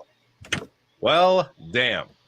Jon Stewart came out with one incredible speech after Republicans, of course, once again did something incredibly cruel. Voting to kill. Well, I got to say, one thing I don't like about the video is he keeps on saying Republicans, and you know he's so liberal, left, Democrat guy. You know, he's in Canada, but he's like, he's all about the Liberal Party in Canada. He's all about the Democrats here. So yeah, that I got a bit of a problem with him. Just keep on saying the Republicans. But you know, we need to think about it differently because you know the reason why this thing or that thing doesn't get passed, you can't just blame one side. The system is screwed. Like and if you keep blaming one side or the other, that's how the system keeps on going the way it is, and nothing gets done for nobody. We need to be thinking about the people and what the people need. We don't need to be thinking about Republican or Democrat when it comes to politics. Let me play this. A bill to improve health care for veterans that have been exposed to harmful gases while they were in the military. You really can't get lower than this.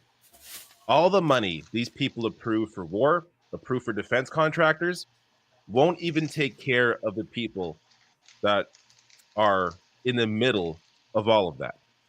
And of course, this has been an ongoing issue. Veterans health care has been an ongoing problem. And Jon Stewart has been at the forefront of a lot of that. And I'm telling you, I'm going to show you, big chunks of this speech. It is an incredible speech. And it also gives you a little window into how Democrats could be fighting if they actually knew how to fight. So before I get to the first clip here, let me first set it up so you know what this fight is all about. This is over the PACT Act, so the Promise to Address Comprehensive Toxics Act. So more on that here. They know how to fight. Years of work by advocates to improve healthcare and benefit. Wait, my bad. What'd you say? I think he just doesn't realize they do know how to fight. It's just that they don't want to. Like, yeah, they give the appearance that they're doing something for you, or they're doing their job, but it's always a bunch of empty promises. Controlled opposition, good cop, bad cop. That's the reason why we can't get caught on left, right necessarily, or Republican, Democrat necessarily. Everybody is in the center, really. And it's like it really is. Everybody is in the center. Like the ones on the super far left, the extremists, the people on the super far right are extremists. They are not the majority. The majority is in the center. It's really, really, really simple. For veterans suffering injuries from burn pit smoke, Agent Orange spraying, and other military containment exposure. It has been widely celebrated as a potential landmark legislative victory in veterans policy. Yet, the GOP voted to block it, which is interesting considering they did vote back in early June, to approve it by an 84-14 vote. But on Wednesday, after technical corrections sent the measure back to the Senate for another procedural vote, 41 Senate Republicans blocked the measure, leaving its future uncertain. So there's a lot of speculation right now in terms of why they did it. That speculation appears to be all around the fact that Manchin came out yesterday that he now has agreed with Chuck Schumer and Joe Biden to pass some sort of legislation around climate change in terms of the reconciliation bill. But that's a separate discussion. But looking at experts and their view on that so far, it really doesn't do a whole lot. But just that promise alone, that, Manchin's going to support this reconciliation package, that apparently meant that Republicans had to now take veterans' health care hostage and vote against this. Now we'll get to The other explanation that they're using, See, I don't believe that. Yeah, that's how the system works. Because see, it's like they're not gonna pass no freaking climate change thing. You know, they've been talking about it forever, and then it's just like, okay, so then he's gonna say, okay, the Republicans are not gonna. But this is how it goes: controlled opposition. Nothing gets passed. Nothing happens. You know, it's just gonna keep on the same thing. You know what I mean? And the things that really matter is not what we're focusing on. We're focusing on some vague idea of climate change, which is nobody has any idea of really how to freaking do anything about it. So keep throwing money at it or whatever, instead of really focusing on the problems that people deal with day to day. Let's start there. Let's start with improving people's lives before we, you know, maybe if we start improving people's lives, maybe that'll impact climate change. I don't know, but they don't have an answer for that. So, but they focusing on this vague idea that, you know, is not going to help anyone, you know? So then that's what the Republicans are arguing, you know, and that's a fair argument. And then, but then when it's something like this, that's going to actually help someone, then we, you know, we don't want to do that either, because it doesn't cost. I mean, because of the cost or whatever. Well, one of the things that usually holds up these bills is like they try to slip something into the bill that they didn't discuss originally. Right. Ones that, you know, because they said that they were going to do, this is the kind of bill they were going to come up with, blah, blah, blah. Oh, really? That's what you're doing? Great. Look, you got my support. The bill comes out, they read it. I need this. Hold on. I got to make some changes. I need this in there. If y'all want it to pass, y'all got to put this particular thing in there. And it's going to be something straight from a corporation. And what they want is going to benefit them directly. Yeah. And they're like, well, if that thing is not in there, then I can't pass it. I'm sorry. I can't vote for it. And that's how it goes. Mm-hmm. They're going to be like, well, my Patumi is using, I'll show you. Doing is. Right. That's what they say. And then when they're talking about constituents, they're not talking about you voters out there. Y'all think that they talking about you. They're not. They talk about the corporations. The people who actually pay them their bonuses and everything else that they get, their handouts. That's who they're mostly concerned with. That's who they talking about when they say constituents. Yeah. They're not talking about voters. You that and Jon Stewart's amazing response to it. But first, let me start with how his speech began. And again, look at the approach here. The way he's on the attack. This is how Democrats should be messaging this issue and other issues as well. So ain't this a bitch? Yeah. Ain't this a bitch? America's heroes who fought in our wars outside sweating their asses off with oxygen, battling all kinds of ailments, while these motherfuckers sit in the air conditioning, walled off from any of it. They don't have to hear it. They don't have to see it. They don't have to understand that these are human beings. Do you get it yet? You know what? I said a curse word and I'm sorry about that. That was my fault. Let me say something beautiful. This is a tweet from Senator Rick Scott of Florida from yesterday. It's beautiful. And I'm sorry about the cursing. And let me say something beautiful to make it up to you. I was honored to join the USO today and make care packages for our brave military members in gratitude of their sacrifice and service to our nation. And there's a beautiful picture. I wish you could see it. He's standing with a little package. Did you get the package? I think it has M&Ms in it and some cookies and some moist towelettes. I don't even know. Honestly, I don't even know what to say. I've been coming down here 10, 15 years. I'm used to the hypocrisy. Christina Keene will tell you from VFW. She sat in an office with Mitch McConnell and a war veteran from Kentucky, and he looked that man in the eyes and he said, we'll get it done. And he lied to him because Mitch McConnell yesterday flipped That Mitch McConnell impression is perfect. Now, I got more clips coming up. I'm telling you, this speech is, you know, we have to be understand there's limitations to a speech in terms of what a speech can do, but I'm going to say right now, I think this will get passed. Act will help them, and him calling it out the way he is, and him, you know, with the profanities, and he gets to more of those, like all of this shows the real anger behind this that he is representing in terms of how the veterans feel about this and how they consistently get screwed despite being on the front lines for the never-ending wars that America gets into. Now, on the Rick Scott tweet, just quickly here, this is what he was referring to, talking about how, you know, he's honored to join the brave military members. And here's the image with the care package here. Oh, look how kind Rick Scott is. And then he goes and votes against veterans health care. Now, quickly, I'm going to link this below the video. So in case you want to know who exactly, if your senator voted against it, I'll link to this below. This shows you exactly. All right.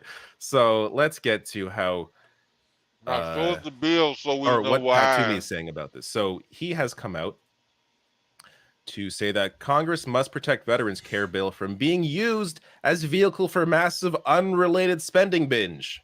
Yes, Republicans very concerned about unrelated spending, yet the party yesterday just approved what I covered with the Bernie Sanders speech, the CHIPS Act, which is just a blanket giveaway to massive corporations with no strings attached. And of course, the never-ending money, and Jon Stewart gets into this as well, the never-ending cash that is given to defense contractors with no idea where that money went. I mean, the Pentagon recently, this came out a few years ago, just like lost billions. They have no idea where it is. Just, it evaporated.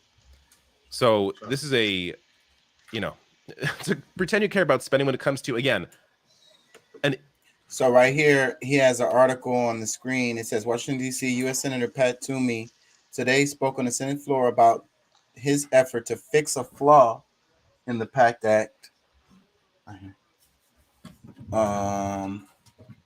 As currently written, the bill would enable $400 billion over the next 10 years in spending completely unrelated to veterans. Senator Toomey's technical fix does not reduce spending on veterans by even $1 or affect the expansion of care and benefits in the underlying bill. So that's the complaint that they have, and that was the question you had, right, Pat? Yeah. So wait a minute, what was the He's saying it says $400 billion in 10 years unrelated to veterans. He said there's a technical fix does not reduce spending on veterans bill by even $1 or affect the expansion of care benefits in the underlying bill. So that's what he's saying. He's saying there's a problem with the bill, like you said. Yeah. But that, you know, hey, is that true? We'd have to really freaking look at it. Issue that will actually help people. Like, this is the only time they care about spending. It's healthcare. It's you know, public school. It's anything that will actually benefit people's lives. That's when they come out caring about spending. But here you have Jon Stewart speaking out against this bullshit. Senator Pat Toomey won't take a meeting with the veterans groups. Sends out his chief of staff. I'm used to the cowardice. I've been here a long time. Senate's where accountability goes to die. These people don't care. They're never losing their jobs. They're never losing their health care. See how when Jon Stewart talks about it, he's not separating the Democrats from the Republicans. No, because they're the same. Well, he's job, talking about he's that one walking guy, but yeah, when it's all comes down to, because all of them get the same benefits, and that's, you know, that's one of the problems that I have as well, is that, you know, when it comes down to it, like, okay, if you got the same kind of benefits that I have, all right, we you know, that's cool, but they got the best of the best. Like, they probably get free helicopter service to their house if something happened to them. Yeah, all kinds of shit. And that's what I be talking about, the elitism that they train us to, like, worship these people and act like they're better than everybody else. Like, And so they deserve to get these privileges that the rest of us don't get. Fuck them motherfuckers. But no, but look, but see, I mean, the real problem that I wish that the average Americans would realize is that all that money that they debating is your money. And Literally. literally, yeah, that's your money. And then for them to be trying to debate whether or not you can have it, or you know what I'm saying, like, okay, yes, it, you know, the management of it has to be done, but like, you know, when and I mean, just think about this, like, how the hell, like, you know, especially because you know I've been looking at whatchamacallit on Forbes, on YouTube, the Forbes channel, whatever, where whatchamacallit's been talking about Social Security and stuff like that. What's his name? Your favorite presidential candidate? Sanders, Bernie Sanders. Yeah, he you know, been talking a lot about Social Security, and it's like, how the hell all these governmental entities are doing well? They making billions of dollars, this, that, and the other. They're not paying taxes, but the money that people have, you know, if the American people are investing their money, you know, they're taking, you know, money out of their check every week. They should get a return. There should always be a return, especially, you know what I'm saying, okay, there might be a recession or something coming or whatever, but at the same time, I mean, there's longer periods of times of growth than there is of, you know, than when there's a loss. If the corporation did the same thing to their investors, they would go to jail. Somebody would go to jail. Because when those people make their you know, investments, they're expecting a return. You know what I'm saying? But and then, I mean, of course, at times it's just the ones at the top of the heap that gets their money back or gets a ROI. You know what I'm saying?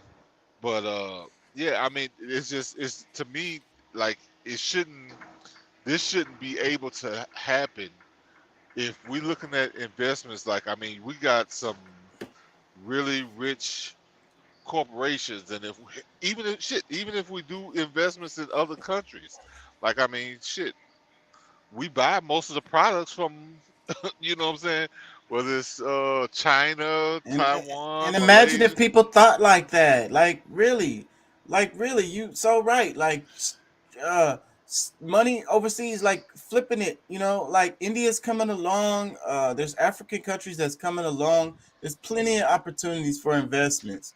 It would be great if it was an investment firm that was dedicated in making investments in the name of the American people.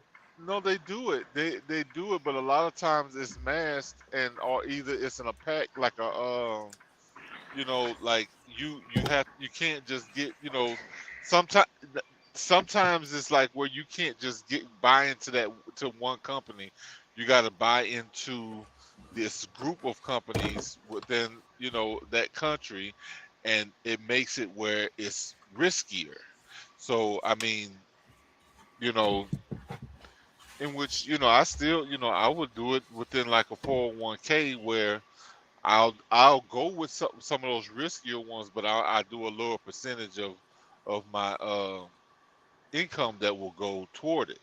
So I mean, those things are available, but it's just like a lot of times here they're setting it up so that you lose, or you're not going to benefit as much as you really can, because overall they want you to be the peasant. Yeah. I want to play some more Jon Stewart, because there's a part in this clip where the actual veteran is talking. He says a few words. They're never losing their health care. Pat Toomey didn't lose his job. He's walking away. God knows what kind of pot of gold he's stepping into to lobby this government to shit on more people.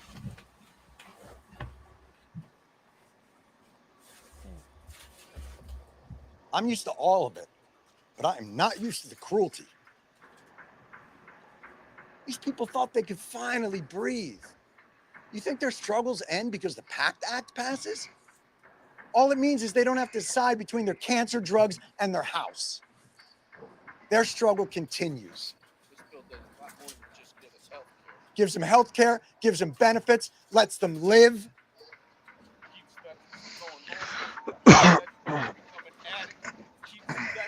From committing suicide. Senator Toomey's not going to hear that because he won't sit down with this man.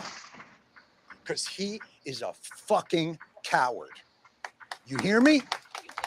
A coward. Pat Toomey stood up there. Patriot Pat Toomey, excuse me. I'm sorry. I want to give him his propers. I want to make sure that I give him his propers. Patriot Pat Toomey stood on the floor and said, this is a slush fund. They're going to use $400 billion to spend on whatever they want. That's nonsense. I call bullshit. This isn't a slush fund. You know what's a slush fund? The OCO, the Overseas Contingency Operations Fund. $60 billion, $70 billion every year on top of $500 billion, $600 billion, $700 billion of a defense budget. That's a slush fund. Unaccountable, no guardrails. Did Pat Toomey stand up and say, this is irresponsible, the guardrails? No, not one of them did. They vote for it year after year after year. You don't support the troops. You support the war machine. That's all you care about. All right, so I have another clip coming up, but man, that last comment especially is just evergreen. You don't support the troops, you support the war machine. That's how Congress operates. It's about the corporate Canada donors. the In this same case, way. it's about They defense. treat their veterans like shit in Canada too. So while he's reporting on us, so let's report about Canada and how shitty y'all treat y'all's veterans. Yeah. For real. Yeah, Canada is But I one of mean, the worst. Well, bro. well, see, Like, for me, I don't understand how how is he a Democrat and he's a Canadian? Well, he's not Democrat because he is Canadian. But he just roots for the Democrats He's a here. liberal. The liberal. Yeah. He's a liberal. So Yeah. okay, I mean, that's to me that's the same thing. But okay, Yeah. my bad. He's got this liberal mindset, and he's pro the Democrats and how bad Republicans, which like I don't get it. Like for me, I don't see how people they can't see how because to some Contractors. extent Another case when it comes a lot of this stuff does exist the way that they're speaking of it, but it's not 100%. It's not across the board like that. So you gotta be careful about how you really say it. Yeah, I agree. Go ahead. I'm sorry. I agree. Let me play this. He's against it. Last clip here, and Jon Stewart ends on just an incredible high note. Boy, they haven't met a war they won't sign up for, and they haven't met a veteran they won't screw over. Now they say, well, this will get done maybe on the after we get back from our summer recess, maybe during the lame duck, because they're on Senate time. Do you understand? You live around here. Senate time is ridiculous. These motherfuckers live to 200. They're tortoises. They live forever, and they never lose their jobs, and they never lose their benefits, and they never lose all those things. Well, they're not on Senate time. They're on human time, cancer time. This is an embarrassment to the Senate, to the country, to the founders, and all that they profess to hold dear. And if this is America first, then America is fucked. What y'all think? Shit. I agree. I'm glad he's passionate about something, but because he came down. The veterans, I think, is definitely worth it, but there's way more shit to be pissed off about. They do not step up and do the right thing for anything. So hey, look, the veterans, they fight for, but they go out for they fight for the country. They should be taken care of. But, bro, I mean, we talk about the shit all the time. I mean, our homeless problem, our, you know, shit, they get concerned about drugs when it's their own kids and shit. But I'll stand with him on what he's saying right now. But I hope he's just as passionate about all the other fucked up shit that's going on. That's all I got to say. Well, like I like Forrest Gump. That's all I got to say about that. Well, we talked about this yesterday, so I don't want to play too much of this, but let's beat up on the Democrats right quick. Are members of Congress, Nancy Pelosi, becoming rich because they are lucky, or is it because they have access to insider trading information that they then give to their husbands who trade on the stock market? Well, I'd say it's probably fucking both. What do you say?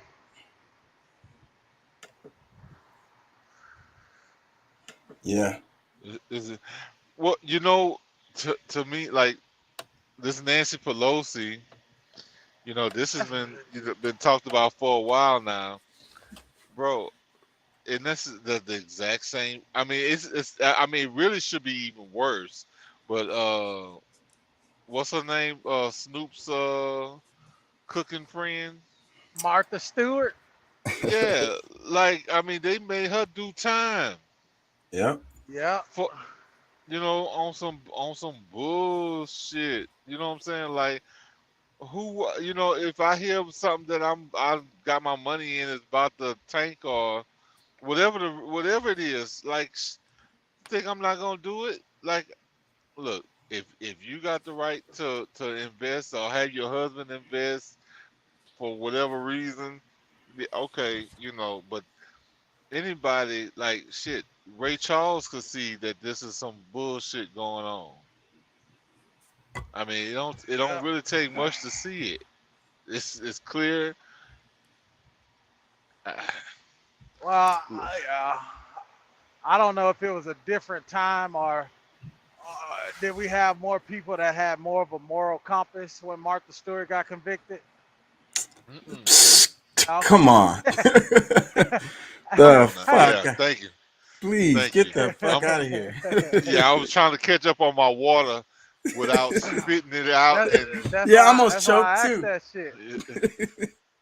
That shit was fucked up what happened to Martha. But it's just, I feel like they had a picks, bro. Yeah, that's what I was saying when it happened. I think that she wasn't inside. She pissed somebody off. She was, scapegoat or whatever, like made a make an example out of. She was an scapegoat because there was, bro. There's always been bullshit going on in this government. Like, all right, look, I'm born in '75. I start really kind of slowly like. I remember when Reagan was president. When I really started understanding more, I guess after Clinton, during Clinton, or after Clinton when Bush was in office, like, bro, like it's a repeat, like they wash, just put rinse, repeat. Yeah, it's repeat offenders. Like, it's just insert new. Face, physical, like presence, like it's a identity. It's all the same. Yeah, it's they're all the same, and it doesn't matter, like the whole.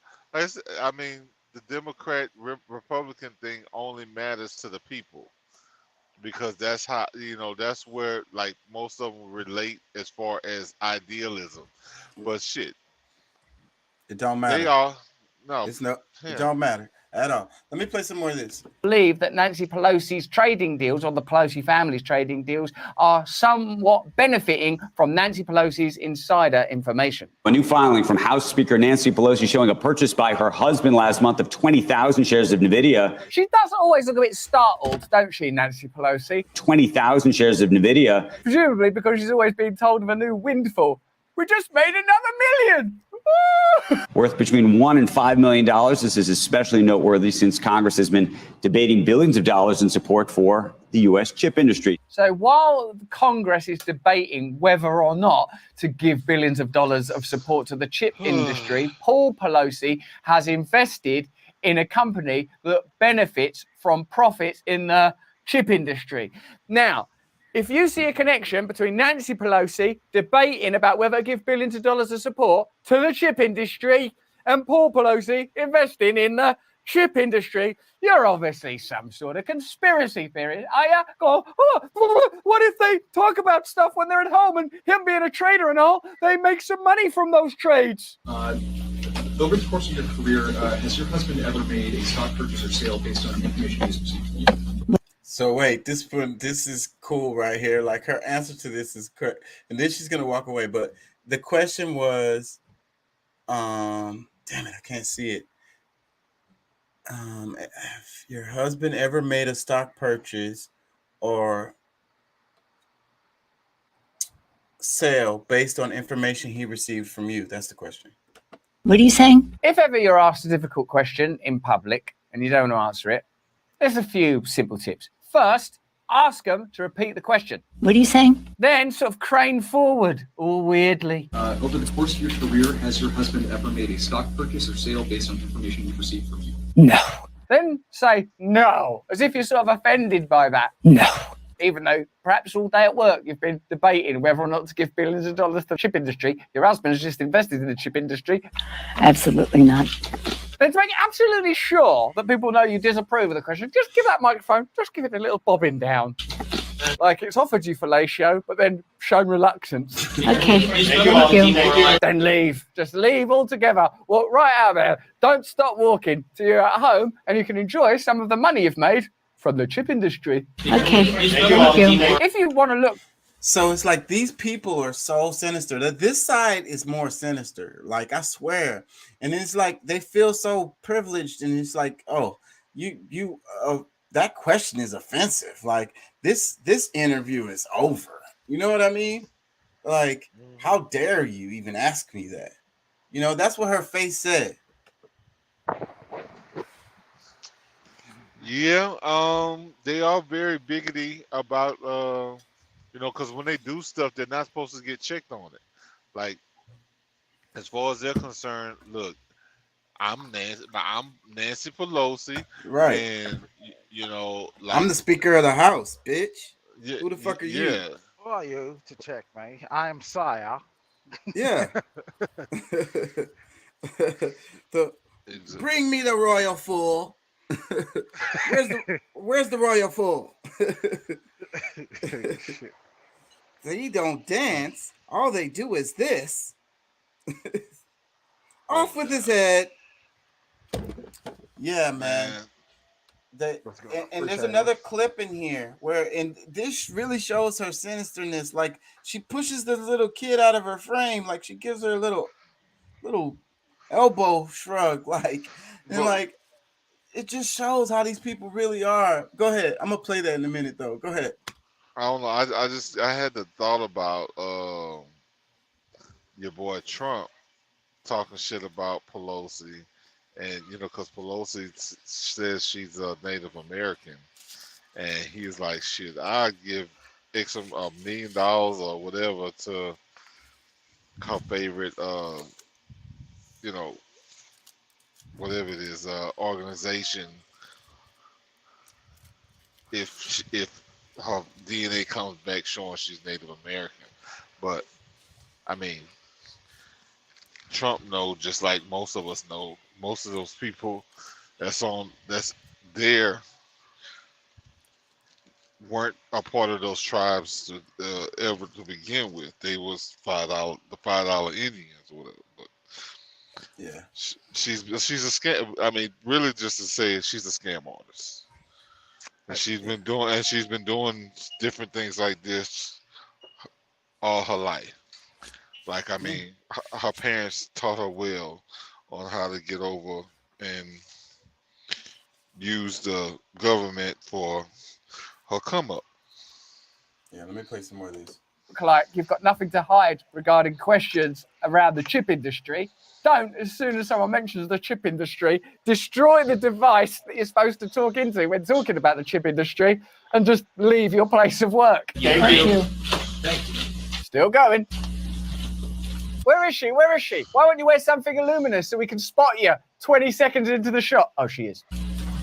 A few facts on the matter. Close to 75% of the Pelosi stock trading over the last 2 years has been in big tech. That's more than $33 million worth of trading. Indeed, all 5 of the Pelosi's most traded stocks over the last 2 years just so happen to be the 5 Silicon Valley giants that will be most affected by pending legislation. I don't have anything personal against Nancy Pelosi. You know, some channels, they just might not like Democrats or they might not like her style or something. It's not like I personally dislike Nancy Pelosi. I'm more interested in systemic corruption and a system that allows members of Congress or a sitting Speaker of the House to make investments in companies that they are regulating, or if not directly, then members of their family, either a spouse or a dependent child. For me, if you were interested in eliminating corruption, wouldn't you just pass regulation that prevented that with no loopholes before you start? No loopholes. The company in which the Pelosi's traded most often, Apple. Buying and selling in that one company accounted for 17.7% of the Pelosi's overall trading volume. And yet, during this same period, Pelosi held at least one private conversation with Apple CEO Tim Cook about the state of Apple and possible effects on the company from various pending bills to reform Silicon Valley. No, they won't have talked about that. They could have talked about all sorts of stuff. And another piece of regulation you could pass is that you wouldn't have such a tight, cozy relationship between the Speaker of the House and the CEO of Apple. Do you know what I think the problem of the world is today? I'll tell you. Let's cut to the chase. I think that big business, state power, and the media cooperate and collaborate to such an extensive degree that it's impossible for ordinary people like you and me to have an impact on the power dynamics that directly affect our own lives. We don't run our own community. You could vote, you might not vote, you might vote Republican, you might vote Democrat. None of those things are going to be as impactful as the relationship between Tim Cook and Nancy Pelosi, not to mention the obvious personal benefits of potential information that she could allegedly give to Paul Pelosi. So for me, this is an important story because it's a demonstration, as you know, as you're obviously aware, of the relationships that exist between the state, between Congress and the corporate bodies that they're supposed to regulate. How is there going to be meaningful regulation that's beneficial for ordinary Americans and ergo the citizens of the world more broadly if those kind of relationships exist? Let me know in the comments below because I simply can't imagine how it's possible. Sponsorship. I'm on the internet right now. Yeah, go ahead.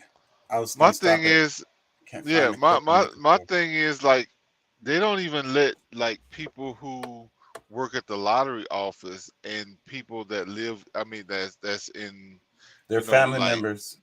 Their family members that's close by. Like even like if they was to buy a ticket and they won, like you probably they would have to void it. Like it would have to act like it just didn't exist because it's too close for comfort. Like it just seems like just something that just wouldn't sit right with the people.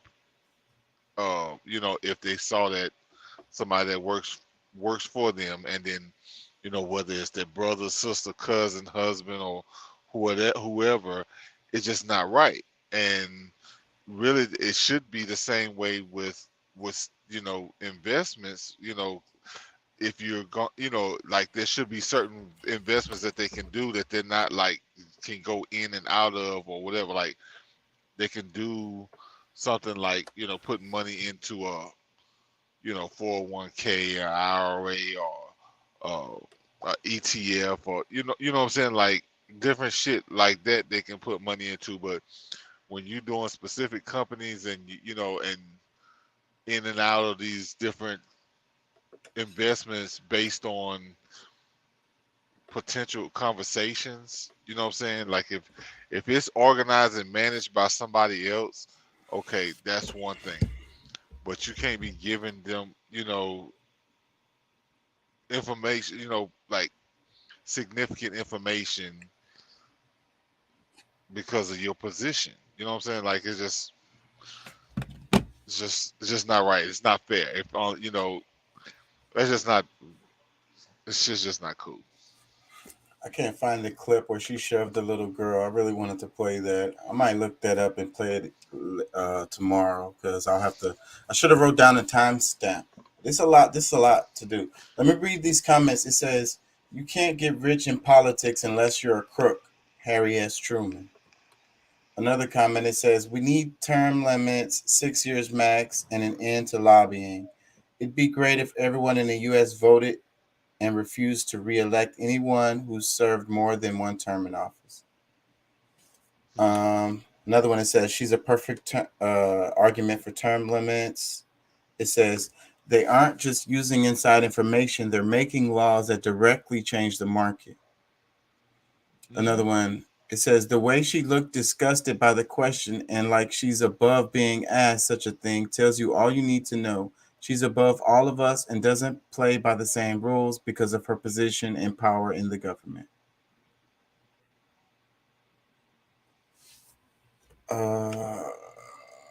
Some of y'all think the insurrection was a bad thing. Oh, my bad. Did I say that? Well, it wasn't even successful as far as I'm concerned, but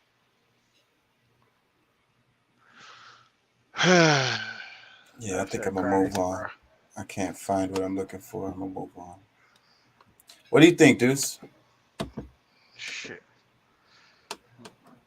Same thing. She just said ain't nothing gonna happen to her. But it's good to bring it up.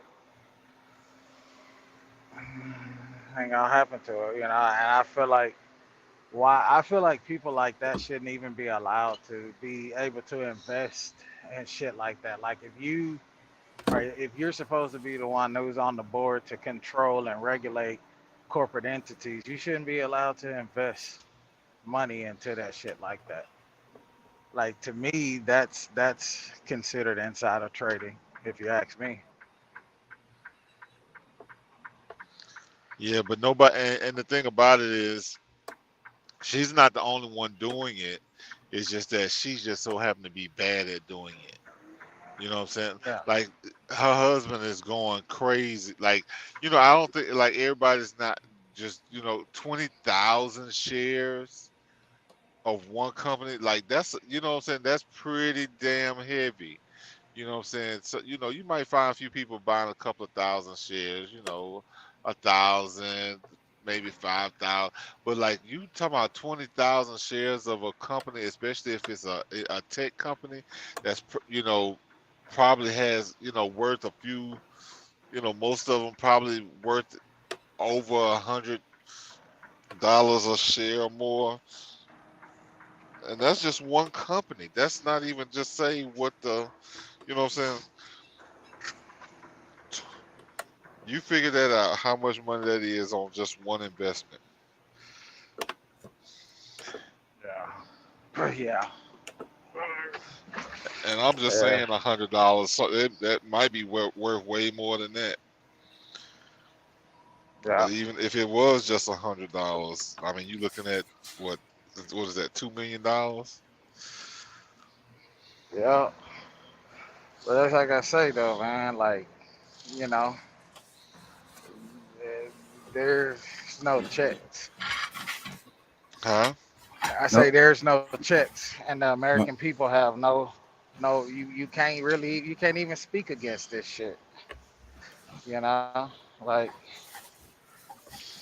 Well, yeah, if you go too far, you say too much. I mean, because she's a part of one of the crew that'll suicide you. Yeah, but most people wouldn't even say that it's real. They would just not even acknowledge it. Yeah.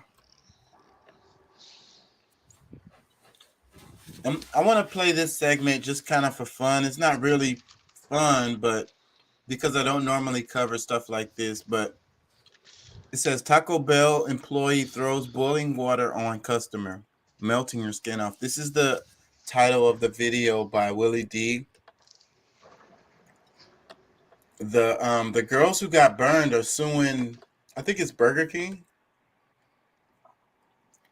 They really got messed up. And then the manager was the one who did it. Let me play this. What's up, family? A lawsuit filed against Taco Bell claims A manager at a Dallas location throwed boiling water on 2 customers after they complained about an incorrect order. According to the lawsuit filed July 13th in the 14th Judicial District Court in Dallas County, customers Brittany Davis and a minor identified in court documents as CT alleged that Taco Bell did not properly train or vet its employees, according to the Dallas Morning News.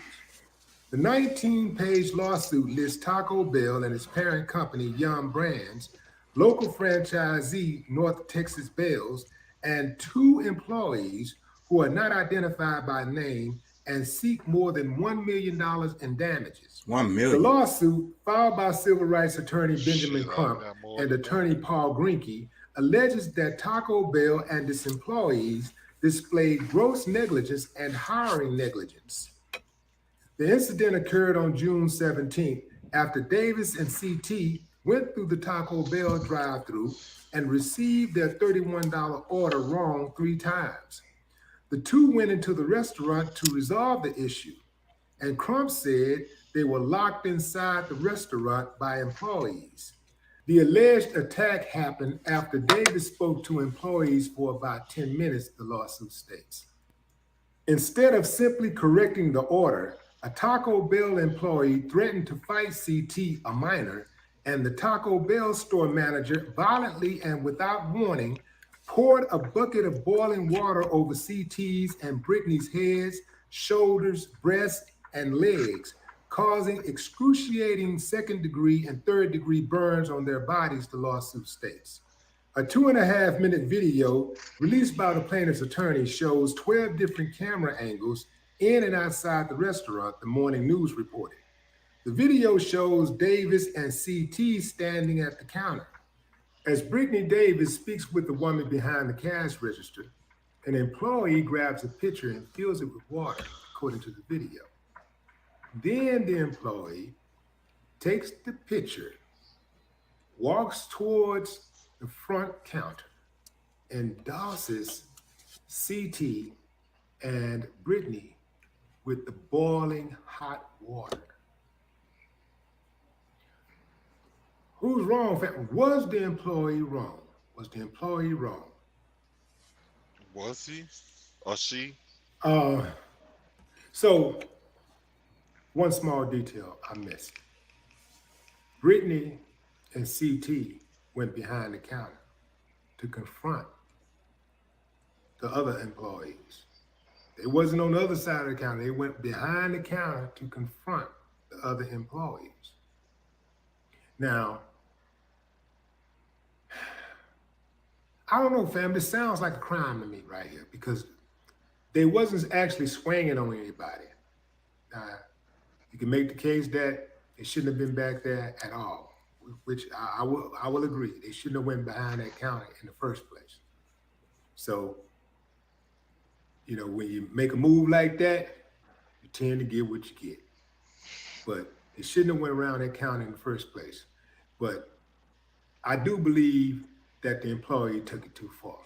I do believe, okay, maybe if the fight break out and, you know, getting your head beat in or something, you grab the water, you know, water to defend yourself or whatever, cool.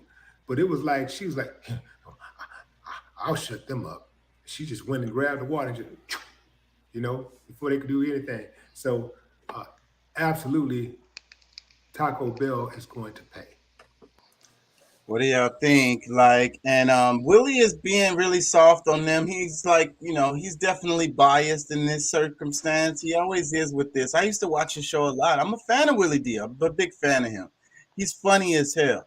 So, but like, he's being biased a bit on this. And I saw the clip.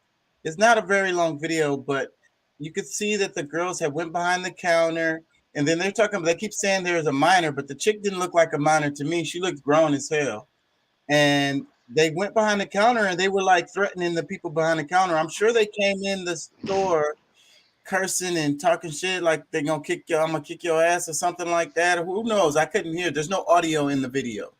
But you could see like they're threatening body language. They went behind the counter, the 2 of them threatening body language.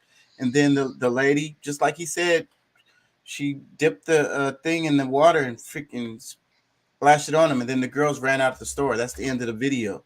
So basically that's what happened. But then they say that the order was wrong 3 times. And that's another thing. Like, people who go places and people always get your order wrong. What's the common denominator? And I've been there where, like, I ain't gonna say who, but around people, and they make orders and they're like, let me get a half tea, half lemonade, and let me get a lemonade mixed with Coke, and then let me get let me get a lemonade with just a splash of tea in it, and put a little bit of ice in this one and put extra ice in the other one, and all of this shit. Like, you know what I'm saying? Like, when you do that, there's more of a margin for error. Like, the chances of something not being right, a lot of times it's not that these people want to get your order wrong or whatever. You know what I'm saying? A lot of times you just, like, they do this all day, so they automatically fall in the rhythm with it. And certain things are the same almost every time. So you're just going through the rhythms, and sometimes you're just going to go through the rhythm and do it the way it's done normally. When you modify it like that, then that's what's going to happen. Instead of you getting the tea mixed with lemonade, you either get a lemonade or a tea. You get what I'm saying? So, anyways, what do y'all think about this? Yeah, I mean, I oh, well, go ahead. Look, bro, 3rd time, just give me my money back. You know, 2nd time, just give me my money back. You feel me? Like, that's where I'm at with it. Like, I don't even want to send it back and have you guys fix my order the correct way. Like, it's not going to be, my order is going to face some type of trauma. Somebody's going to get pissed off. Yeah. I may get spit in it. Motherfucker may kick your tacos around on that dirty ass floor. Yeah. You know what I'm saying? Like, the dude that just got finished dumping out the trash and the grease traps come in and didn't wash his hands, got to fix your order type of shit, you know? Like, and then furthermore, people have to understand, bro. Like, I'm not saying what the employee did was right, but people have to understand, especially in a town like Dallas. Dallas is not some beautiful part. I'm willing to bet you that was probably like in one of the South Dallas or somewhere around close by where it's prone to have violence. You come behind that counter, now you're in you crossing the barrier. You feel me? You don't belong back here. Hey, man.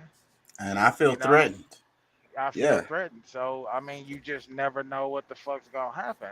Like Willie D said, maybe the employee went a little overboard with it, but how can you say something is overboard? You know, when you in the heat of the moment, tensions arise, motherfucker talking shit, yelling and screaming, and you used to shit going 0 to 1,000 real quick. Shit, you like, fuck it, I'm finna get this bitch before she get me. Yeah, because I don't know if she got a gun or a weapon or a knife. She's back here behind the counter threatening me and my employees.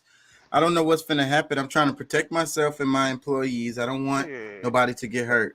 None of my people to get hurt. I be the same way, bro. Like, I worked at Whataburger and Silver Lake Whataburger over there, what we call Silver Lake neighborhood, right there in Pearland off of 288 and 518. And nigga, it's the middle of the night. We had motherfuckers come in there because they got mad at the chicken drive-through. I'm on the grill. Motherfucker come behind the counter, nigga. I got the spatula ready. That bitch is loaded with grease and it's hot as fuck. You come my way, you finna get hit, motherfucker. I'm finna slice your ass. I'm finna burn the fuck out you with this spatula and this fucking meat press. Like, that's just how it's finna go down, bro. So, hey, if they get money out the deal, so what, bro? If you want to call me a criminal because I hit a motherfucker that stepped behind the counter that ain't supposed to be back here, and my PTSD that I grew up from the fucking hood, nigga, like, hey, fuck it. It is what it is, bro. And people always want to win because it's all about the suit, and that's why Willie D is all on it, because he's like, okay, yeah, get your paper, because that's how he roll. So, and I get people thinking that way, like you feel like you get screwed in society already off top, so you're just trying to find a way to win, you know what I mean? At least a little bit here and there, whatever. So whether it was true or not, and a lot of the suits are frivolous anyways, like the whole thing with I'll sue your ass, like the whole thing. I don't even like that system, because if somebody was wrong, then it should be The law should adjust to deal with that. A lot of those things, they're all civil cases. The police and cops and stuff, that they don't even get Well, involved in it. well, that type of situation right there, clearly the employee did not use the same amount of force that was used against her. She used an excessive, which could be considered a deadly use of force, because that could have very well killed one of them. You Yeah. feel me? So we can't excuse that, but I'm just telling you from my perspective. If you walk behind that counter, nigga, and you threatening and you talking and motherfucker look like they reaching, nigga, it's either me or you, and I'm finna go ahead and get me one out for it. Motherfucker gonna be like, yeah, that nigga Darren got shot, but shit, he sure slapped the shit out that motherfucker. You see the bachelor Yeah. fingerprint on his face? It's the ultimate Like, case of fuck around and find out. Fuck around and find out, you know? yeah, And a lot of people, I've been yeah. seeing clips of people going behind the counter. It's always women, seems like, going behind the counter at restaurants because they mad about You something. seen? Did y'all see the video clip that was surfacing around where the Dollar General employee got into it with a customer, and the customer was talking shit, basically clowning on the girl and talking bad about her and her mother, and the girl got pissed off and shot her. They got into a little scuffle. She went back behind the counter to her purse and shot her. Because what people Like, don't tend to forget is like these are humans just like you. Like they at work, but they humans just like you. They get pissed off just like you. You know what I'm saying? Like they got guns just like you. Like just because they got on that uniform doesn't mean that they not gonna do something like to your ass. You know what I'm saying? Like people think about it. I'm sure you're at work, you think about it. I don't want to lose my job. But sometimes it just be like, man, like I'm already on the edge on this job. Fuck this job. And this person is fucking disrespecting me and I can't, this is too much for me. This person didn't cross the line. Like so many fights you see like it happens a lot at McDonald's and Popeyes. Like the staff of McDonald's and Popeyes be ready to scrap on a moment's notice. And they all just gonna jump on your ass because it's like, bro, we back here busting ass making chicken and shit. Like, bro, we don't feel like it, bro. Like, it's not that serious, bro. It's like your lunch. This is not that serious. Just go eat somewhere else. yeah. Like I say, nevertheless, we can't excuse what the employee did. I mean, to me, that's a deadly use of force because that could have very well killed both of them. You know what I'm saying? And then we'd have a different situation. But at the same time, say, man, people have to understand, bro. Like, you can't just walk up on somebody. Like, all that pranking shit people be doing. Like, I think that shit funny when I watch them videos. But I be saying to myself, dude, better not walk up on me and do that because I probably knock the fuck out of them. Like, that's just a natural reaction. Like, you have now crossed into the space where I feel somewhat safe. Now I'm threatened. My senses are like, it's just a muscle reflex, motherfucker. I'm finna whatever. Like, don't walk up on me, type of situation. Let me read the You know? comments. The comments look like they're on the Taco Bell people's side more than the girls. Let me read the comments. It says, when you come behind the counter, I'm taking that as an act of aggression. If I was a judge, I would see it as the same. Another comment, it says, I think this will be a valuable lesson learned for those young ladies and others who choose to behave in a similar manner.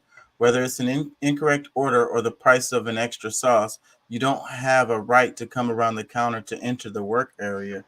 They are justified in treating it as a threat and acting accordingly.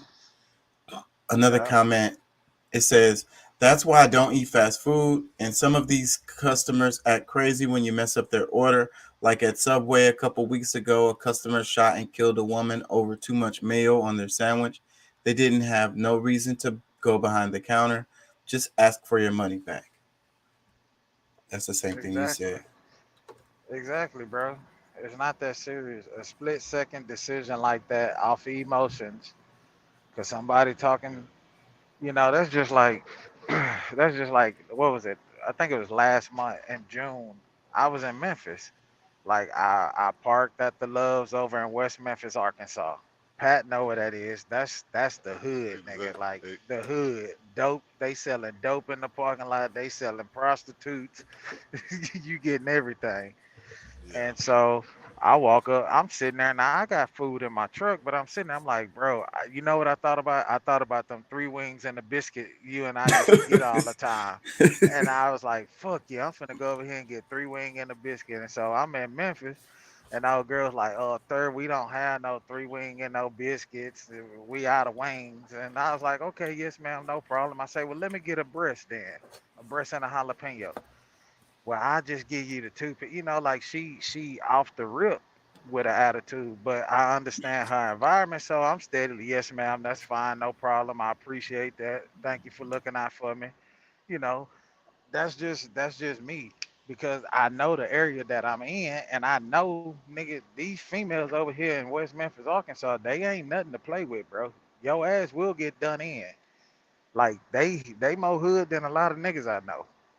Like Probably say, bro, they probably way more hood than the average dude, or shit. Even some of the gangster dudes or whatever the other dudes from the hood, because they ain't say, bro, shit. Okay. Yeah, like Memphis. If you ever go to Memphis, Memphis is not a place if you get your order and your shit wrong, just go on leave the drive through. Just go on leave the drive through. Like fuck it, count your loss. Like I don't really like mustard, but this shit tastes good on this burger today. like like Memphis is somewhere you don't fuck around, bro. Like Like you I gotta don't know even your eat. audience. It's like, you know what? I wanted chicken and I got a ham. All right, I guess I'm just gonna be eating this, or either Just handle it. yeah, it just gonna eat it like it is. Hell yeah. And 9 times out of 10, when you in an area like that, if you go in that bitch and there's some dudes that's sitting at a table somewhere that ain't eating and they got a cup that they keep getting free refill drinks off of, nine times That's out their of ten, boyfriend. yeah, that's their boyfriend, and that nigga that ain't got shit to lose. Like, so you might want to just go on, yes ma'am, no ma'am, get the fuck on about your business, for real.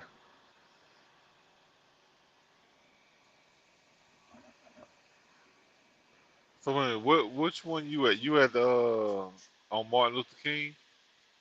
Nah, that The KFC one at with the Denton. that's the KFC that's the KFC that Oh, sit on you the by the property with the Loves. loves. Yeah, yeah, Okay, yeah. That's where I was at. This was when I was running solo last month. My co-driver went on vacation.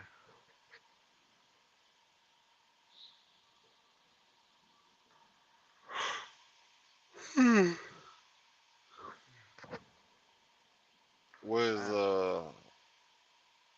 where's our host? Shit. My bad, y'all.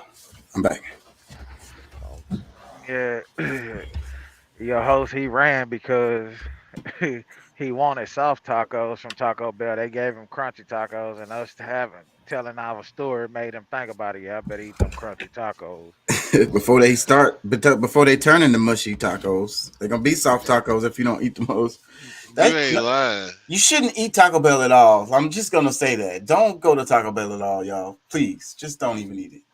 Yeah, Don't do it. because their beef, their taco ground beef is not real meat. That shit is like 5% meat, and the rest of it is oatmeal, which is a meat filler that they put taco sauce on and smother down. Like, yeah, that They shit add. is not It's like real meat, bro. they I add would also water to that shit. It's like that shit you yeah. get in prison. Anyways, I would also say that the meat is probably not halal. I mean, so many things wrong with it. So many things wrong. It's not gonna be. It's not a good idea. Just don't go to Taco Bell. But I get it. It's kind of like McDonald's. The whole reason why McDonald's exists is because you can go get a burger for $1.59 or some shit. Like you only have $1 and you're hungry. Like where else you gonna go? Man, fuck McDonald's. I don't eat that shit either. So Nah. Taco Bell and Bro, you McDonald's, know what's they crazy? Like growing up, dog, living over there on the north side, like We had a McDonald's there, but the only time we went to McDonald's is when they had that 2 for 2. What was it? The 2 for 2.22 or Yeah. some shit like that. Most of the time we went to Jumbo. I went to Jack in the Box. Man, let me get a Jumbo Jack. You talking about back in the day? Yeah, Yeah. back in the 'Cause day they when ain't they did had that in that forever. 2 for 2. Yeah, that You 2 could for barely get. 2.22. I You ain't gonna could. lie. What I used to love the that quarter pounder with cheese meal, $2.99, Yeah. and You you can't pay get none of that no 320, more. pay You $3.23 after tax. Nah. Even the burgers, like I said, $1 for a burger, but you can't go get to McDonald's and get a burger for $1 no more. I mean, I said that, but that's really not true. and What? the They're not burgers, first of all. yeah. But bro, you remember back in the day, nigga, you could have $1.25 and go to McDonald's and get two regular cheeseburgers and a small fry for $1, bro, and get you a cup for ice water Yeah. and put Sprite in that bitch. Yeah. So, but that's what I mean. If you only got a couple of dollars, bro, like McDonald's is it turns into an option. Like, you know, let me read some more comments because these are good. It says, "This is all I know. If someone gets my order wrong 3 times, just give me my money back. But you better leave people alone because you don't know what someone is going through." Another one, it says, I've been door dashing for a side gig for a while now, and I can honestly say I see the aggression on both sides. Some employees at fast food restaurants can be very rude to drivers. I can say, like another commenter in the chat, that I cut out eating fast food. It's some very unhoused trained people working in them places. I love to cook nowadays. Past 4 years living alone, times change. They're saying it's dangerous to go to a fast food restaurant. And we're not even talking about the food. Let me read some more. It says, I don't understand why people go behind the counter thinking they're not going to get dealt with force. Keep your butt in front of the counter. It says, just like that bodega worker in New York who stabbed and killed that guy, black folks, listen to me. Stop going behind these counters. Everybody who worked back there ain't no punk. Yeah. Fuck around and get you one of them damn uh like I used to work at I worked at Wendy's as well in high school. We had this African dude named Mike. And bro, he was the nicest person you ever want to meet, bro. Like he was just real cool, like super nice. Like this dude was so nice where you knew he'd been through some shit growing up. Like he was one of them dudes you didn't fuck with. And man, I never forget, boy. Well, we had a customer that was talking shit in the lobby, and Mike had got moved up to like a little shift lead position. He come out the office. What is this? Get the fuck out of my place. You go now. And motherfucker didn't want to leave, bro. Mike didn't give a fuck. He started walking up on him, and he was one of them that would come to work dressed kind of casual, shirt be halfway hanging out, goddamn pants look like they come from the fire sale, shoes untied. Get the fuck out. I say now go. Like he was just one of them dudes, bro. Wasn't scared of nothing, bro. Like and be ready, like nicest person ever, bro. Like you could have great conversation, would help anybody. Very knowledgeable dude, but this dude was he was just nothing to play with. And he tell you, I don't have time for argue. When you argue about the, don't have time for that. Let me I don't play like a much little talking. a little bit of this. I mentioned the Wuhan lockdown. Let me play a little bit of this. So basically, Russia has survived the impact of sanctions and the Russian economy is still afloat. China, on the other hand, is struggling. Chinese banks have frozen deposits. Local governments are broke, and China is unable to shake off the latest wave of Wuhan virus cases. In fact, the Wuhan virus is now back in Wuhan, the original epicenter of the pandemic. It's reporting a fresh outbreak. How many cases? Just 4 so far. And all the patients are asymptomatic. The outbreak is limited to just one district. That is what China claims. But in typical fashion, China has ordered everyone to stay at home. We're talking about 1 million citizens under lockdown in Wuhan. 1 million. They're not allowed to move around anymore. Large group events have been banned. Dining at restaurants also banned. Entertainment venues and markets closed. Bus and subway services suspended. China's zero COVID protocol is kicking in Wuhan. The people are afraid of what could follow. The present lockdown is nothing like 2020. Back then, 11 million people were under lockdown in Wuhan. This time, around 970,000. But the people of Wuhan fear that this is just the beginning and that Beijing will widen these restrictions. In 2020, the people of Wuhan lived through their worst nightmare. The Chinese state botched up its response. First, it ignored the outbreak. Then it silenced the whistleblowers. Finally, when the cases began to grow, China attempted a cover-up. By then, it was too late. The Wuhan virus had spread across mainland China, and from there, it springboarded to the rest of the world. By August 2020, almost the entire world was struggling with the Wuhan virus. What about Wuhan? And the city came out of the lockdown, and almost immediately, the residents were out and about. They were partying. You might remember these pictures. Thousands of people in an open-air water park. There were no masks or social distancing. The Chinese state was pulling off the mother of all spins here. It claimed victory over the Wuhan virus. 2 years later, they're back to where they started. Wuhan is under lockdown again, and the Chinese state is unable to tame this homegrown virus. Okay, y'all got comments?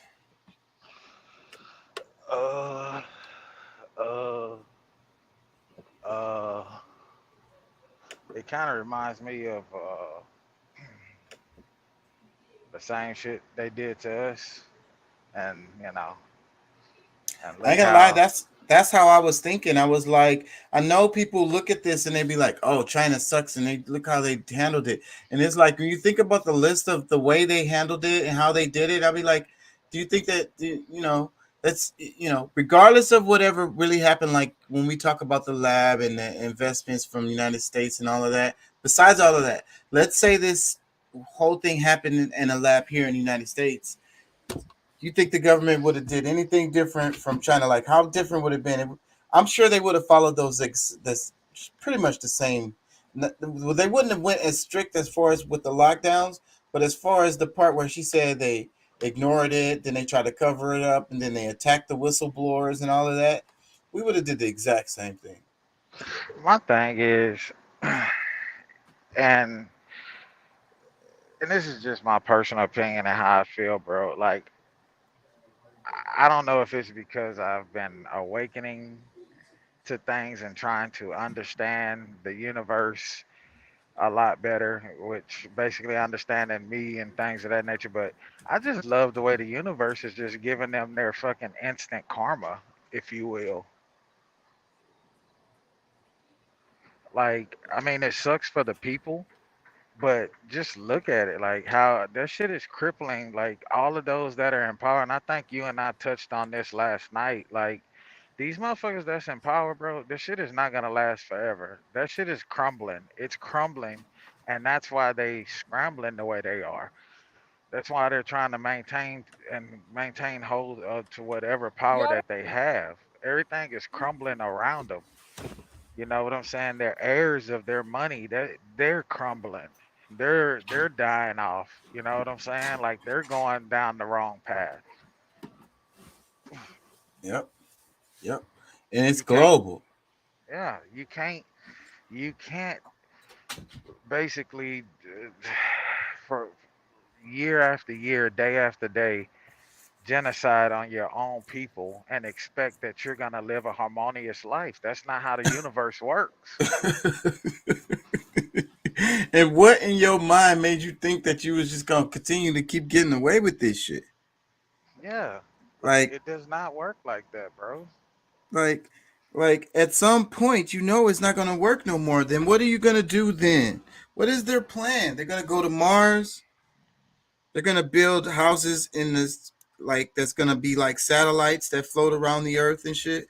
And they could just. That would be cool though. Let me play some of this. It's only 8 minutes.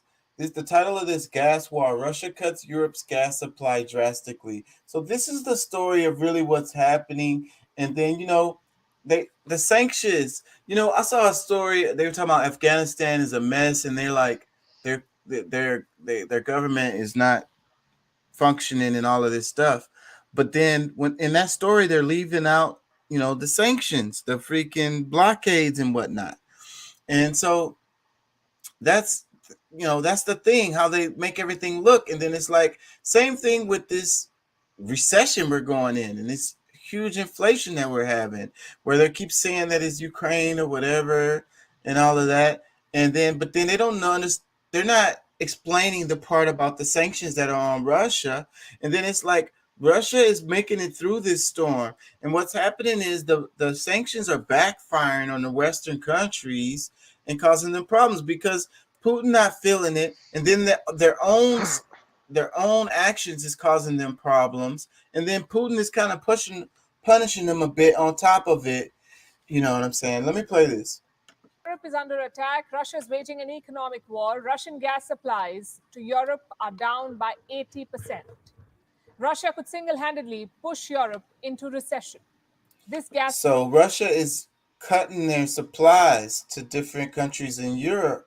They're lowering their amounts because of, the political situation of the U.S. pushing all of these Western countries to, support Ukraine and sanction Russia and all of this.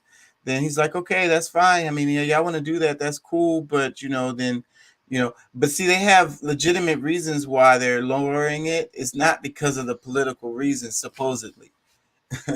That's what's funny, but it's really petty. Let me play.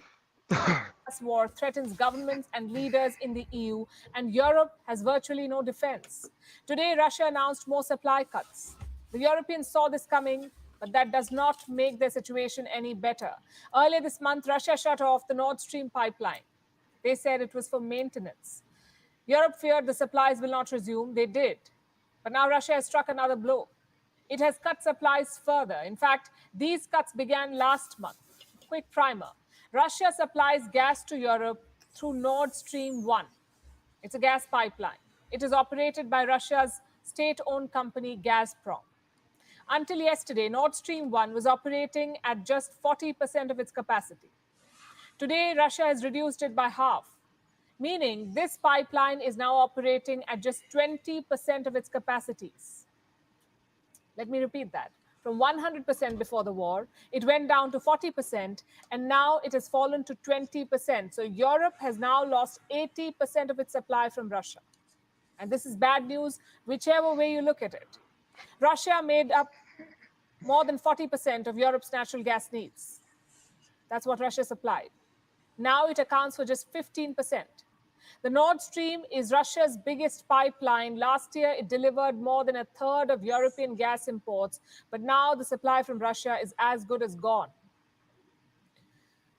The question is, why has Moscow taken the step? To build pressure, to strike a blow. Russia says it is not getting the parts it needs for the pipeline to function. And for that, it blames Western sanctions. So the message is clear. If you want Russian gas, lift the sanctions. Russia is not interested in stopping gas supplies to Europe. Russia is a responsible supplier of gas, and whoever says what, be in the European Commission, European capital cities, United States of America, Russia was, is, and remains a country that in no small way guarantees Europe's energy security, and not just verbally, but de facto.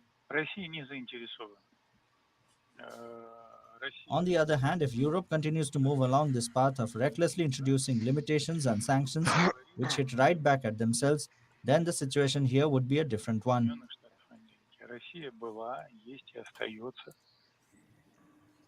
That statement / threat from the Kremlin came yesterday. Today, Russia has walked the talk. Who is hurt the most? Germany. They are the ones feeling the biggest impact. Germany still depends on Russia for around a third of its supplies, but now they'll have to do with less Russian gas. Who else is affected? Poland, Bulgaria, Finland, Denmark, the Netherlands, Italy, France, Austria, Slovakia, and the Czech Republic. All of these countries have either suffered partial cuts or completely lost Russian gas supply. What will be the economic impact of these cuts? In one word, dire. Leading European economies could be pushed into recession. If Russia completely stops supply, Hungary's economic output will decline by 6.5%. So let me she's gonna explain it some more. I'm gonna play some more of it, but to explain it, it's like what's gonna happen is you got the winter coming, and these countries, they need heat, and so they're gonna pay for it. See, the problem is everything is gonna cost more, because the reason why it costs less is because it's transported through that pipeline. So they can sell it at a cheaper price. So, but there's no pipeline. There's no other pipeline. So then they'll have to ship the fuel, and that's going to make it more expensive. So that's what she means by pushing them into a recession. Italy will lose 5.7%. Austria and Germany almost 3% each.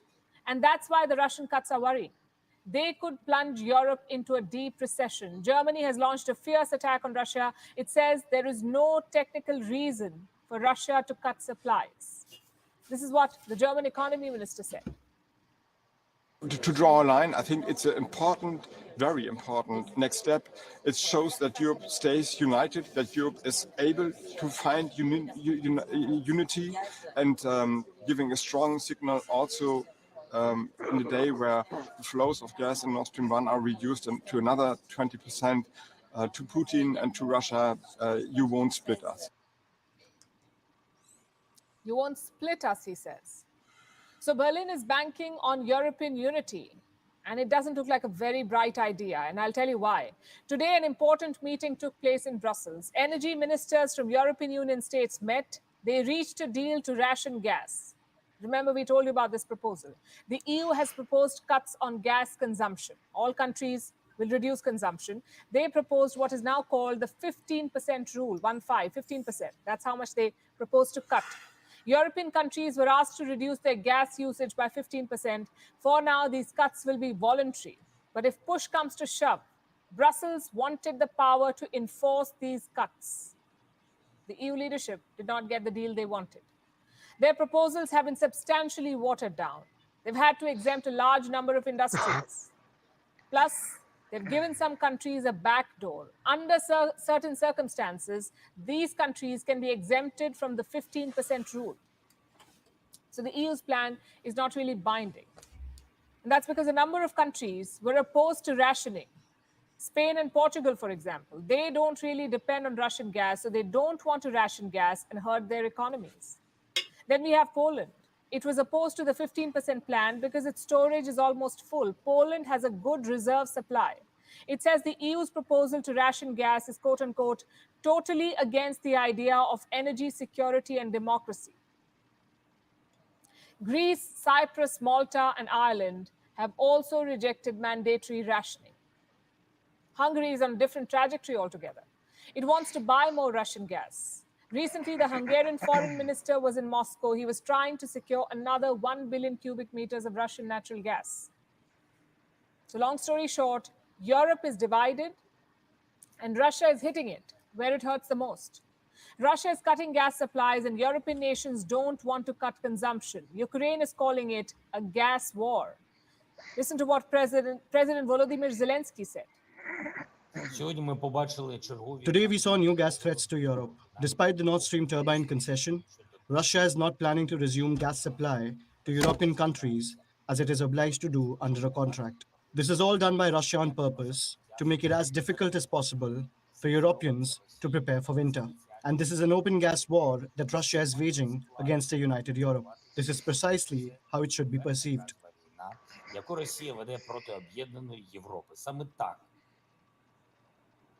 There's no doubt Russia is waging an economic war on Europe. It is weaponizing gas supplies. But remember, Europe too targeted Russia with sanctions. First. And this is war. When you attack, you must prepare for a counterattack. So what has Europe done to save itself? Does it have alternatives? Can it get gas from elsewhere? Well, it does have some options. Option number one is the United States. Europe could buy gas from the US, but American supplies are going to be expensive. Transportation is the big challenge. There is no gas pipeline between America and Europe. So the gas needs to be transported in liquid form via ships, and that ends up being more expensive. Option number 2 is Norway and Azerbaijan. They could supply gas. Europe already has agreements in place, but do Norway and Azerbaijan have enough supply? Experts say they don't, not immediately at least. They won't be able to fill the gap left behind by Russia. And that's why Europe is stuck. It needs alternatives to Russian gas. Its options are limited and less than ideal. And it is running out of time. A cold winter and a deep recession are around the corner. Yeah. What you think? Oh shit! Well, she's very harsh in how she speaks. She speaks with absolute certainty. Oh shit, man! You know it sucks, bro. It sucks. But I was kind of looking at all of this shit that's going on, you know, around the world, and just kind of thinking about in this video, watching this video or listening to it. I can't watch it. I'm driving, but listening to this, bro, it's just it makes sense to bring back manufacturing in your own fucking country, bro. Exactly. Yeah, but Bring that shit back. Like they want worker bees. Bring that shit back, and you'll have workers. You'll have people like, bro. You got people that is their fucking life. The oil and gas industry, tech industry, manufacturing. You know, mining. You know, like bring that shit back here, bro. Like I agree. this country is very resourceful. Like we have the fucking resources. Your point is good, but not every country can do that. Not every country has, you know, those resources to produce this stuff. So, but then they could do it with alternative fuels, you know. And I think that's what, if you are in a country that doesn't have oil and gas, then I think you need to be trying to find a way to get your people fuel or whatever, some other kind of way, using some other kind of resource, what you have available. Well, I mean, you think about it, Europe, you know, all of them over there, they're the ones that are pretty much pushing for all of these EV fucking vehicles. And we, you know, if you look at Europe, you know, I mean, bro, like you can literally go from the UK over to Germany in what, 2 hours? You know what I'm saying? And then there's a train that they take between there to there. Like they don't drive the whole way. Like you get your vehicle on like a little. So it's like, shit. I mean, I'm sure there's more rural areas where it's a lot further. But people that live like inner city, shit like that, like, hey man, maybe it's time for them to use their own shit that they pushing for, because they've been the biggest of talking about you know. That's why they don't. But beyond the fact that they probably have a limited supply of oil to create the fuel, that's why they don't create fuel over there. They're all about this whole, what do you call that shit? Globalism. Yeah, globalism and pollution and all this shit, you know, like they put a halt to manufacturing their own fuel and shit like that. That's that neoliberalism, and it's not gonna end well. Let me read some comments underneath here. It says, I love the fact that Europe sends weapons to Ukraine to fight Russia, sanction Russia, but then turn around and cry when Russia turns the gas off. Priceless. Another comment, it says, Zelensky, Europe should stop buying Russian gas. Also Zelensky, Russia is starting a gas war. Another one, it says, to be an enemy of America can be dangerous, but to be a friend is fatal. Henry Kissinger. Damn. Another comment, it says, this is war. When you attack with sanctions, be prepared for a counterattack. Well said, Palki. Another comment, it says, it bothers me to not have any reporter directly ask any EU leader, what exactly did you expect from Russia when you initiated the gas sanctions? Like, you know, and these people aren't dumb, so you know they knew. So it's like that's the question, because then they knew that it was gonna hurt the regular folks in all of these countries. They knew this, But they figured you're okay with making this sacrifice. You're okay with paying more for everything. You're okay with it. You know, you have to take one for the team. Meanwhile, they drive a Tesla and their house is heated up just fine. Your ass gonna be freezing this winter. Yeah. They made that decision on your behalf. They knew what was gonna happen. Yeah.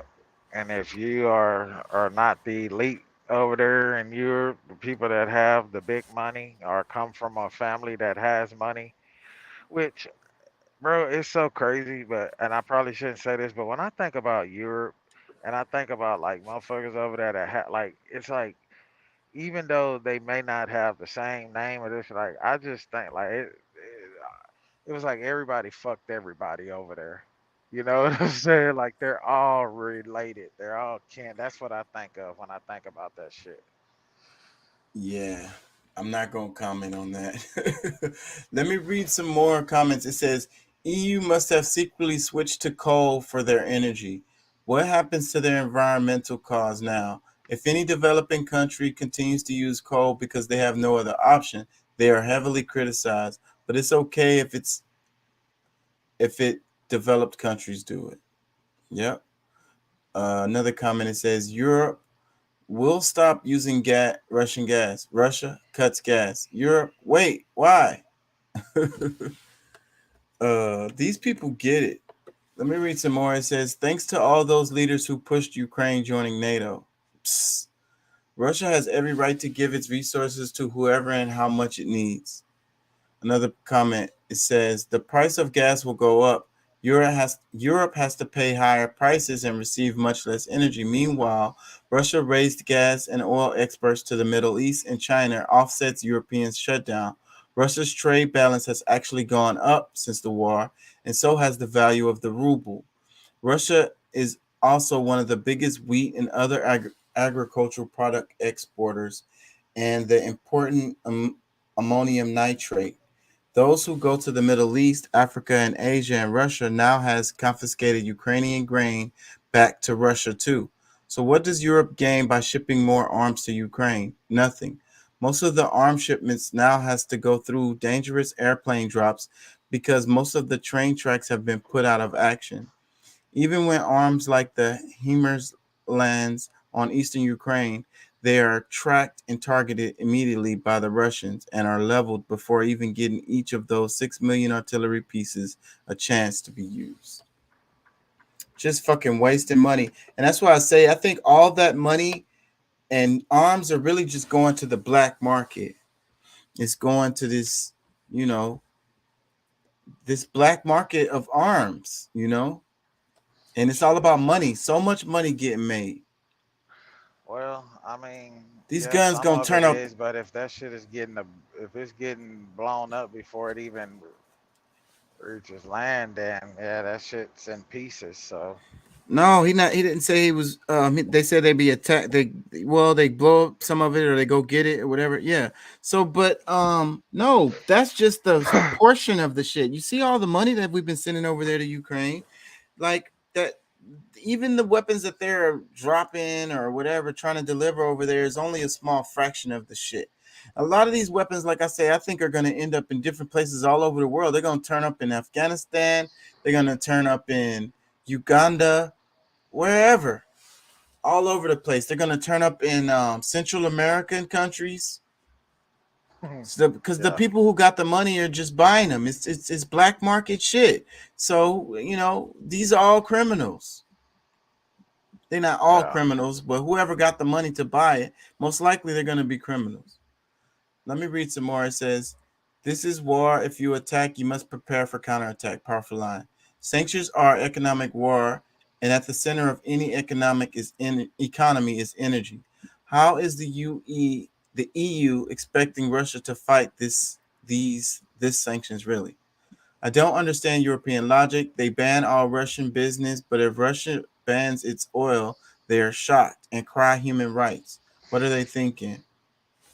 One more comment. These are all really good comments. These people are on their shit. It says, I have a feeling the true impact of the present crisis will be felt during the elections. Many of these European leaders could face serious backlash from their citizens. Yep. I think this clever power play is pressurizing the EU at their most vulnerable period. This will cause the prices to go up even higher because it hits their economy like they hit Russia's economy. This means Russia will make more money when desperate states look for personal interest. By the time Europe develops capacity and alternatives, Russia will have made plenty of money and equally weakened their opponent's economy. This just proves the folly in virtue signaling. Life is full of nuances. It'd be foolish if Europe expects Russia to play nice when they play rough. Yeah, man, that's what I be saying though. That's the only reason why I read comments. And like that's the reason why I want people to join the show and I want to hear what people say because people are smart. People know things. A lot of people are aware of what's happening. They can see through the facade and the media freaking brainwashing. So, that's why I read comments and I support people and because people know like this is a lot of knowledge. If I keep on reading these comments and I learn a lot when I be reading comments. You hear from the people on the ground sometimes. You hear from people right from where they are, where the situation is actually happening. And a lot of the news we never hear from the people on the ground. It could be right here in your same country or right in your same state even, and you still don't hear from the people on the ground. You hear from pundits, and they're sitting in a fucking studio somewhere. And like, really, how much do they really fucking know what's going on?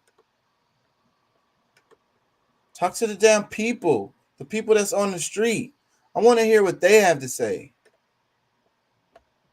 I don't want to hear what some damn freaking pundit, some expert has to say. Yeah. Anyways, I'm going to wrap it soon. What do you think? Shit, I mean, what did they expect, bro? It's Yeah. just, I mean, you can't cry wolf now. Shit, it is what it is, bro. Y'all put all these sanctions, I mean, it just is what it is. I want to play to wrap it up. Democracy Now! Overall news show. Welcome to Democracy. And I'll probably stop it and make comments, and then we're going to wrap it after that. So I'm getting tired. Democracy Now!, democracynow.org, The War and Peace Report. I'm Amy Goodman. West Virginia Senator Joe Manchin's agreed to a deal with Democratic leaders on a major domestic policy bill to combat climate change and lower health care costs while paying down the national debt. The agreement caps nearly 2 years of negotiations that saw Manchin repeatedly foil efforts by fellow Democrats in the narrowly divided Senate to pass President Biden's legislative agenda. The emerging deal seeks to slash U.S. emissions by roughly 40% through the end of the decade at a cost of around $400 billion, with tax credits and rebates for home insulation, solar panels, electric vehicles, and more. The bill would also place a $2,000 cap on seniors' annual out-of-pocket costs for prescription drugs and would, for the first time, allow Medicare to negotiate the price of drugs. The agreement with Manchin does not include a tax increase on wealthy Americans. Instead, it seeks to raise about $750 billion over the next decade through a 15% minimum tax on corporations. It's not known whether another conservative Democrat, Arizona's Kyrsten Sinema, will support the deal. What you think? I don't think that's going to pass. And like I was saying earlier, it's like song and dance and it's controlled opposition. And, I don't even think it's going to pass. And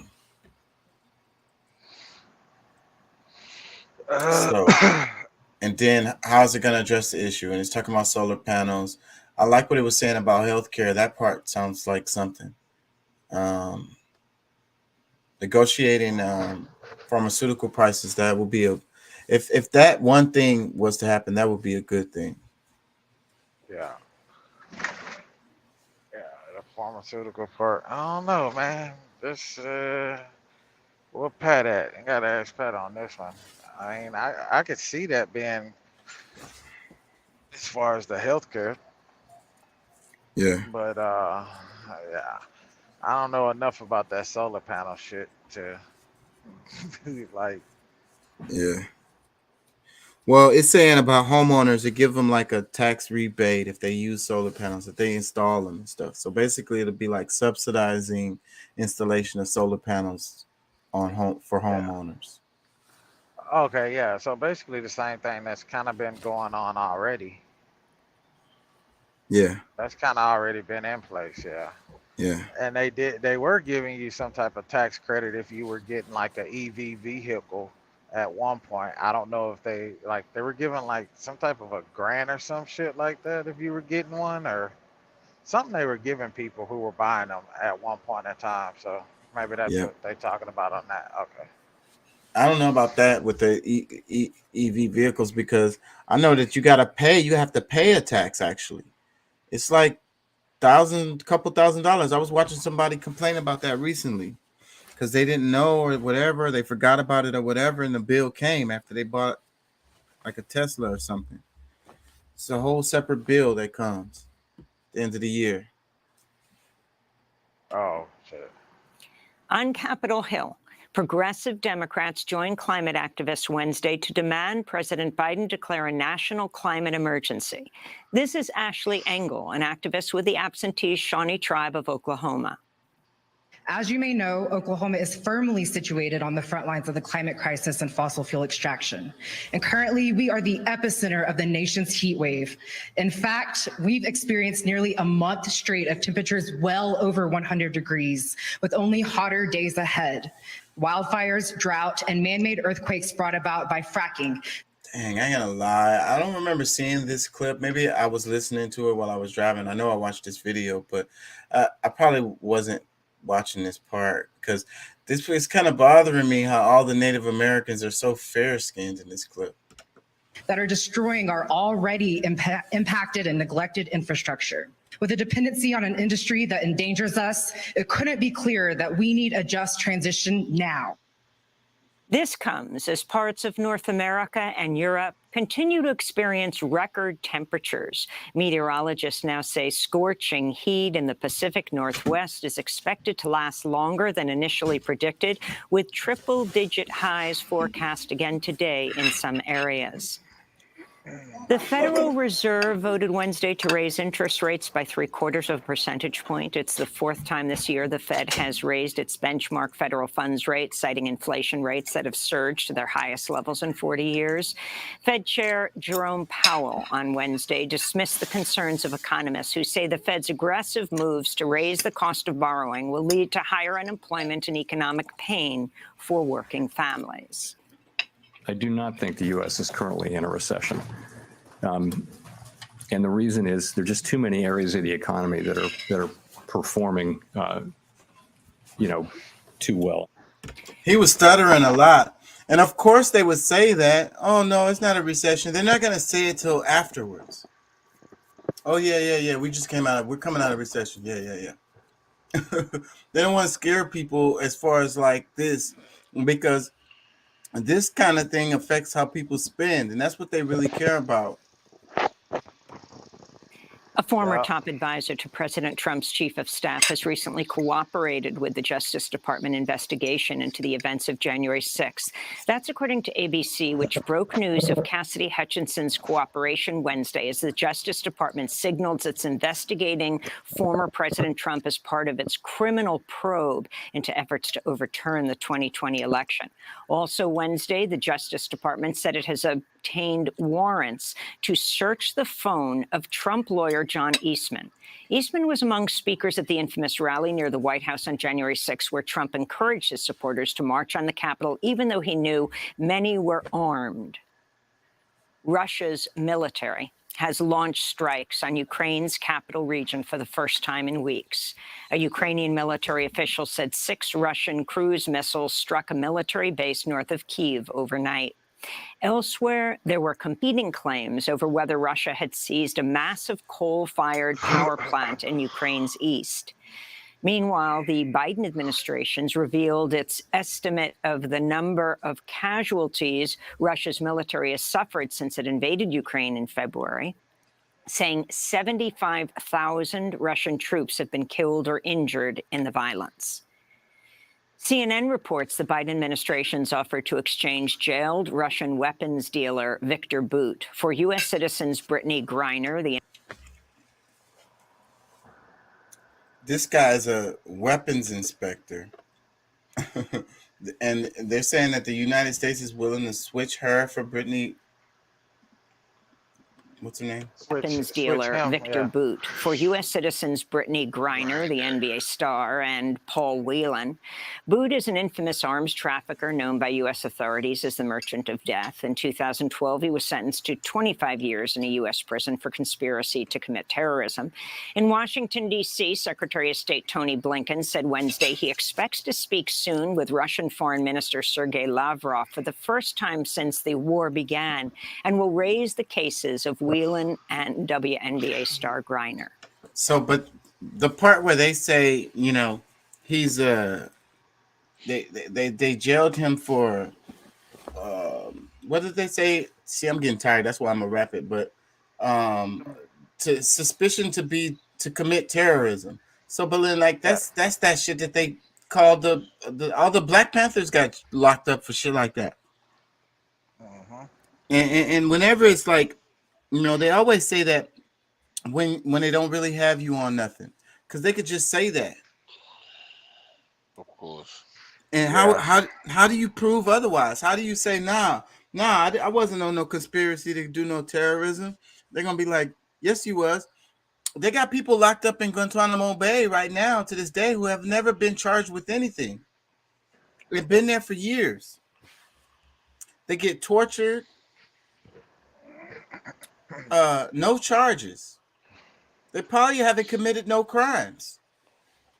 Well, what do you think Brittany Griner gonna owe the government for this if this happens? It's political. It's political capital is what they're getting for this. She won't. They have a you know, they have something they're getting out of this that's, you know, not related to what she has to give, if that makes any sense. They don't want anything from her. They don't need anything from her. This is a political circus. It's a political ploy. You get political points for this shit. The people. It's all about how the people are perceiving it.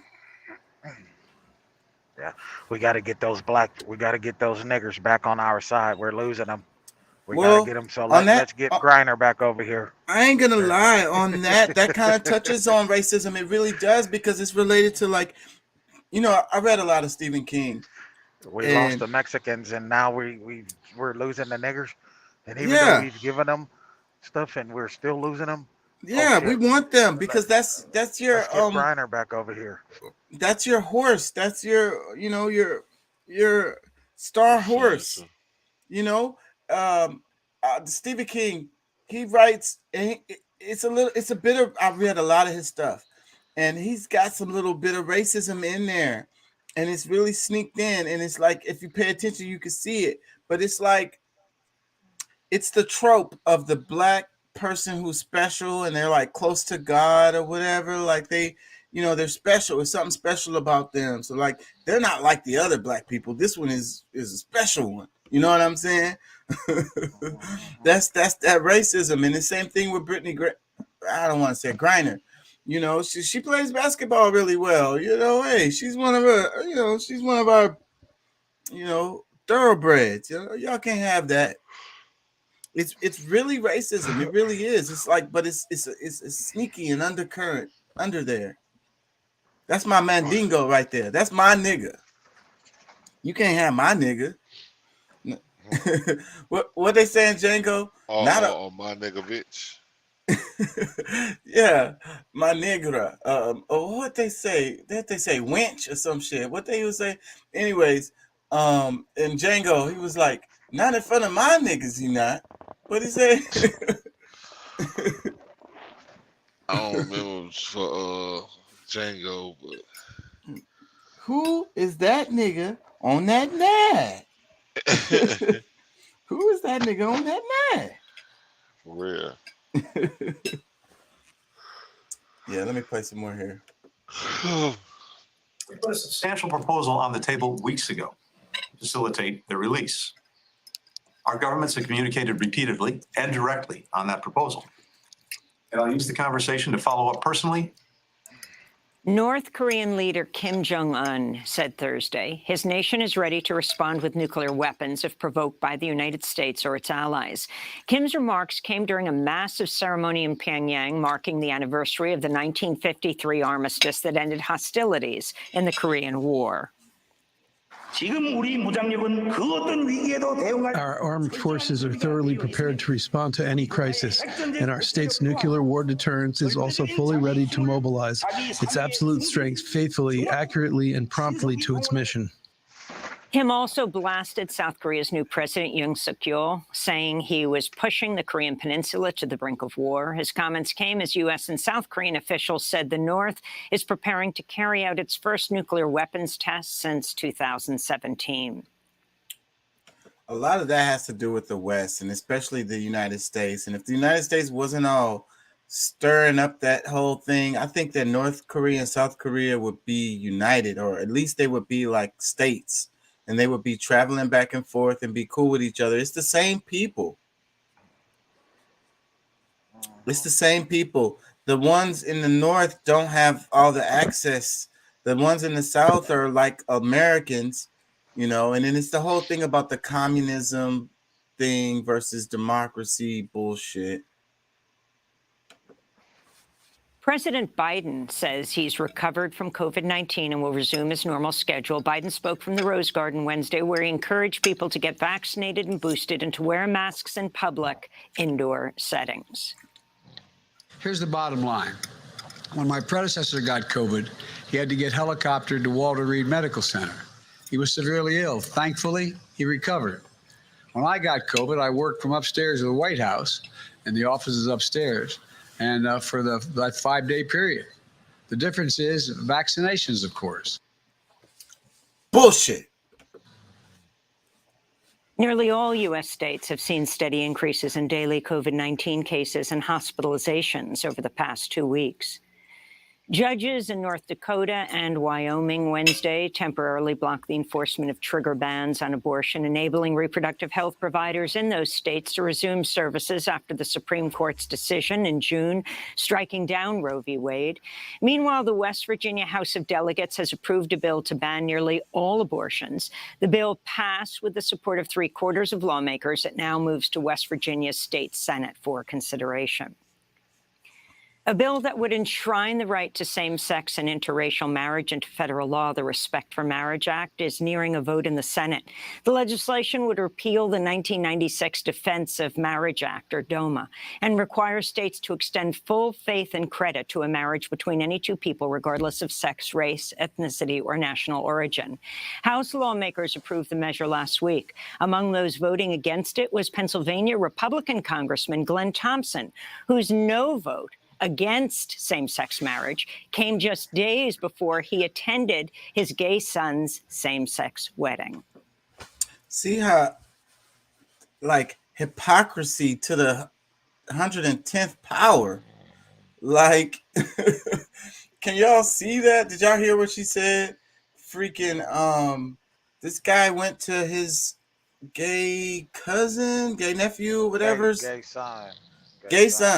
Gay son's wedding, and then right after that went and voted against gay marriage. He's like, well, shit, my son that got married, he good. Saying, I don't know about the rest of y'all, though. These people are terrible. Go ahead. What you got to say? Oh, no, I was just saying, that's just crazy, bro. That's ridiculous. But, hey. Well, I ain't gonna say I don't have, I mean, I don't know. I don't have a dog in that fight, so. Yeah, but what about the idea? Where do you think this guy stands on the issue? It's hard to say. Yeah. The answer is it's hard to say. I mean, he voted against it, but he went to his son's wedding. I mean, like, is he against it or isn't he? Yeah. That's all I'm saying. I mean, regardless of the topic of, you know, gay marriage, whatever. But this shows how they are. He's a politician. And so he's going to go to the wedding and then he's going to turn around and vote against it. Like, where do you stand, bro? Do you have a spine? What do you stand on? What is your square? Do you have a square? Yeah. Yeah. That shit there is crazy. You know, I mean, I don't know. Maybe he's against it, but because it's his child, he just want to support him. Yeah, want to support him. I mean, I don't know. So basically, they're saying, "Well, I'll support my son in his marriage, gay marriage, but I'm not supporting nobody else's. Y'all can't do it, but my son, I guess it's okay. I'm supposed to support him. Either way, that's still freaking like pussy. That's weasel. That's spineless cowardice. Yeah, the shit crazy. Either way, I don't know, bro. I'll play some more. A grand jury in Illinois has indicted the man accused of opening fire on a 4th of July parade in Highland Park, killing 7 people. 21-year-old Robert Cremo is charged with 117 felonies over the attack, which also left more than 30 people wounded. The indictments came as Democrats on Capitol Hill grilled the CEOs of U.S. gun makers Daniel Defense and Ruger Firearms over their role in U.S. mass shootings. House Oversight Chair Carolyn Maloney said an investigation by her committee found major gun manufacturers have raked in over $1 billion in revenue from selling military-style assault weapons to civilians. Our investigation also found that gun manufacturers use dangerous marketing tactics to sell assault weapons to the public. That includes marketing to children, preying on young men's insecurities, and even appealing to violent white supremacists. Finally, we found that even as guns kill more Americans than ever, none of those companies take even basic steps to monitor the deaths and injuries caused by their products. And in Minnesota, a federal judge has sentenced former Minneapolis police officers J. Alexander King and Tu Tao for violating the civil rights of George Floyd. King received a 3-year sentence, while Tao was given a 3.5-year prison term. Both officers were convicted in February of failing to come to Floyd's aid as their colleague Derek Chauvin kneeled on his neck for over 9 minutes, killing him. King and Tu still face Minnesota state charges of aiding and abetting murder in a trial scheduled for January. And those are some of the headlines. Did you hear about the case? The guy was stealing like $1 dishwashing liquid, I think. And the cops killed this guy. He stole $1 worth of dishwashing liquid. He ended up dead. Did you hear about that? That's the one that's viral. I gotta look it up now. Let me see. How do I search this? Damn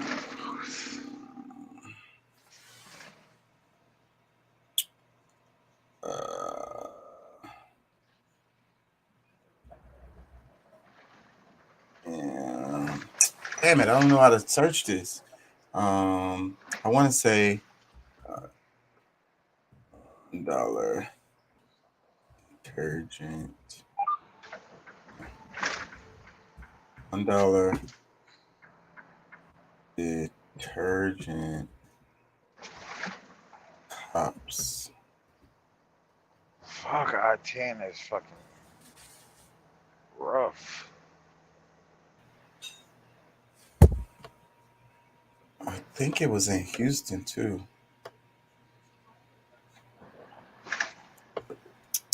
No, damn it. Because it was the Shape Center. They're doing something at the Shape Center.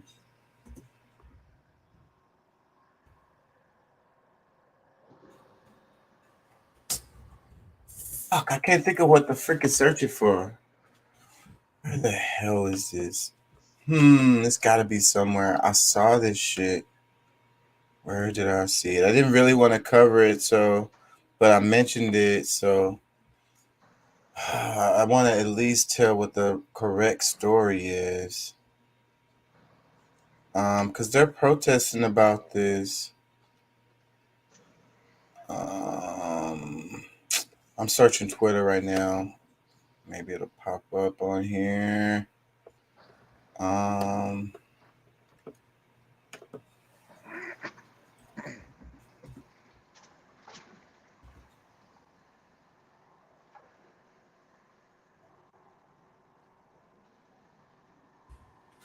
Let's see. Nope. That's not going to pop up like that.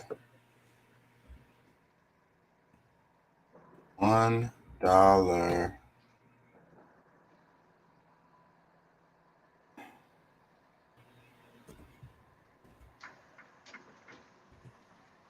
I have to be careful because they suppress this kind of stuff. And the keywords are tricky because if you put the wrong keyword, it's just gonna it's gonna block the whole thing, so it'll be like no results. I think it was Houston police. I can't find it.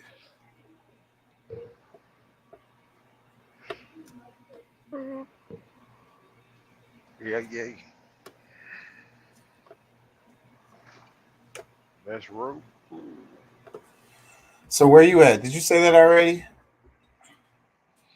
Yeah, I'm over here, and I'm headed towards Louisiana right now. You headed towards Louisiana, just left Houston area.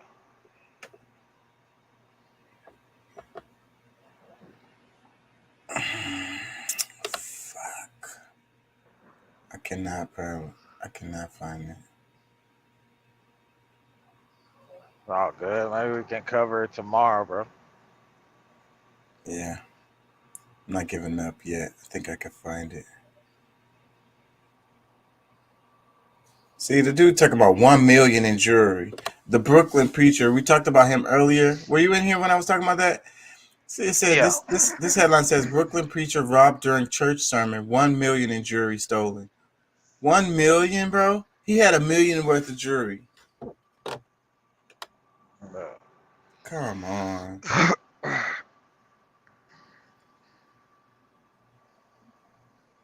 Big time preacher. Got it Ugh. all. That's fucking gross.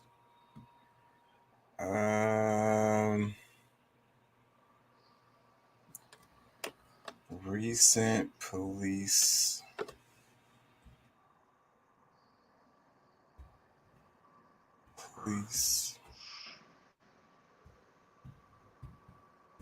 See, that's gonna block. Let's see.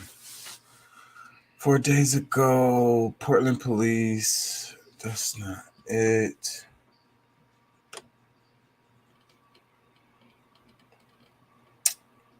Shaylin Walker. Grand Rapids. Damn. They got a billboard sign up here that says Texas residents can now qualify to receive Louisiana medical cannabis certificate or something, it said.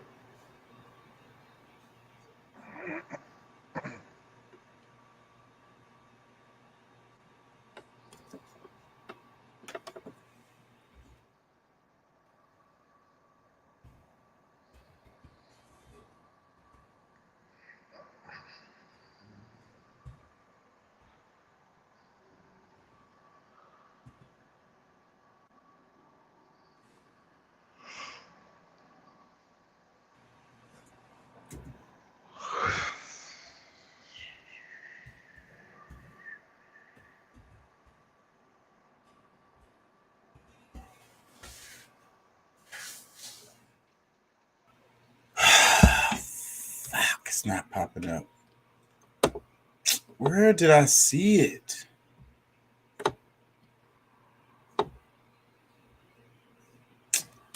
freaking hold on. I'm gonna fucking find this shit. Give me a second, y'all. I swear I'm gonna find this.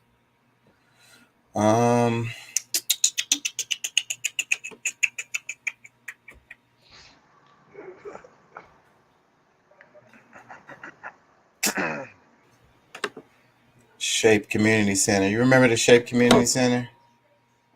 Who? What is it called? Damn it, it's not here. Fuck. The Shape Community Center. It's over there, like in 3rd Ward.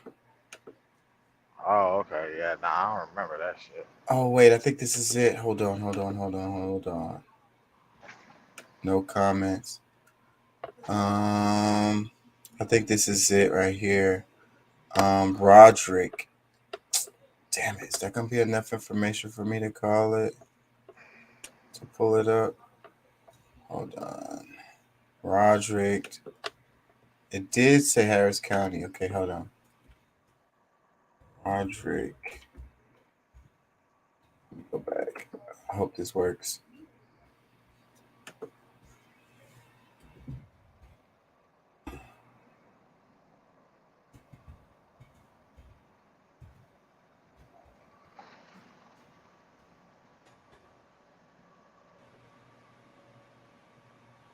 Okay, this is it.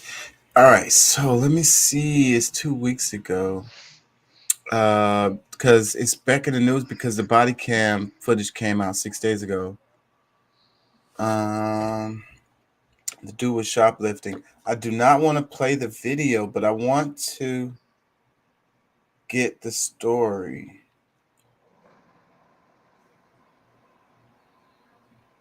I don't know which one. Hold on. We're going to try it. So I got a few of these, and I don't know which one. You're watching the Isaiah Uncensored. The family of Roderick Brooks is urging Harris County Sheriff's Office to pick up the pace in their investigation. Police shot and killed him Friday near Dollar General here in Houston. Brooks was accused of assaulting an employee and attempting to steal a police officer's taser. He was killed after a brief chase and alleged fight with that deputy. Now, tonight, his family demands a body camera showing everything that happened at that moment be released. First of all, Sandra and Demetria, how difficult has it been? I'm not 100% that this is the one.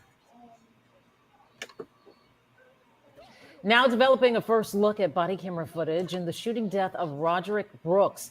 A Harris County Sheriff's Office deputy killed Brooks earlier this month following a brief chase and struggle. Adam Bennett has been going through the footage released by the Sheriff's Office this afternoon.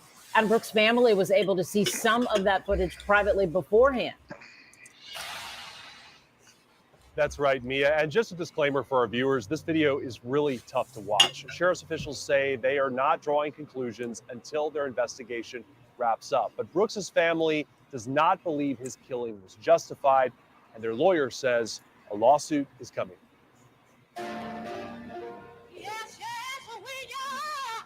This morning at a church in Southeast Houston, friends and family said goodbye to Roderick Brooks. There's no words to give a clown and that he went this way. We don't expect to get it like this. My first best friend, and I'm gonna miss it.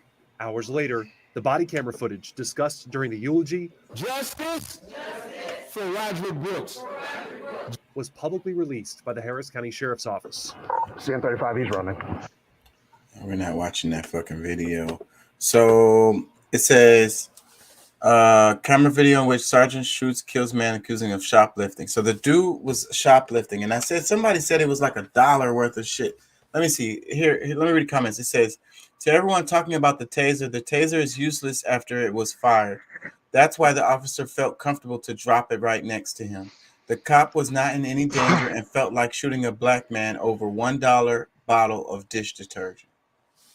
So like, and then like regardless, and like the whole thing is like our society, like, you know, somebody steals something and it's like, oh, well, they stole something, so I guess they just deserve to get what they get. You know what I'm saying? Like, I hate that fucking attitude. Like, you know, I feel like the cops, if somebody was stealing a bottle of dish detergent for $1 or whatever, I think that the cops should be asking person what's up, what's going on, why you still in detergent, you need some help, you need, wash some dishes or something, like what's going on at home.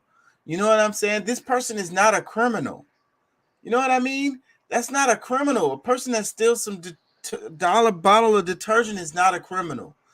And and even if they were a criminal, that's giving them making them, executing them is not what you're supposed to do. Like, that's not your job.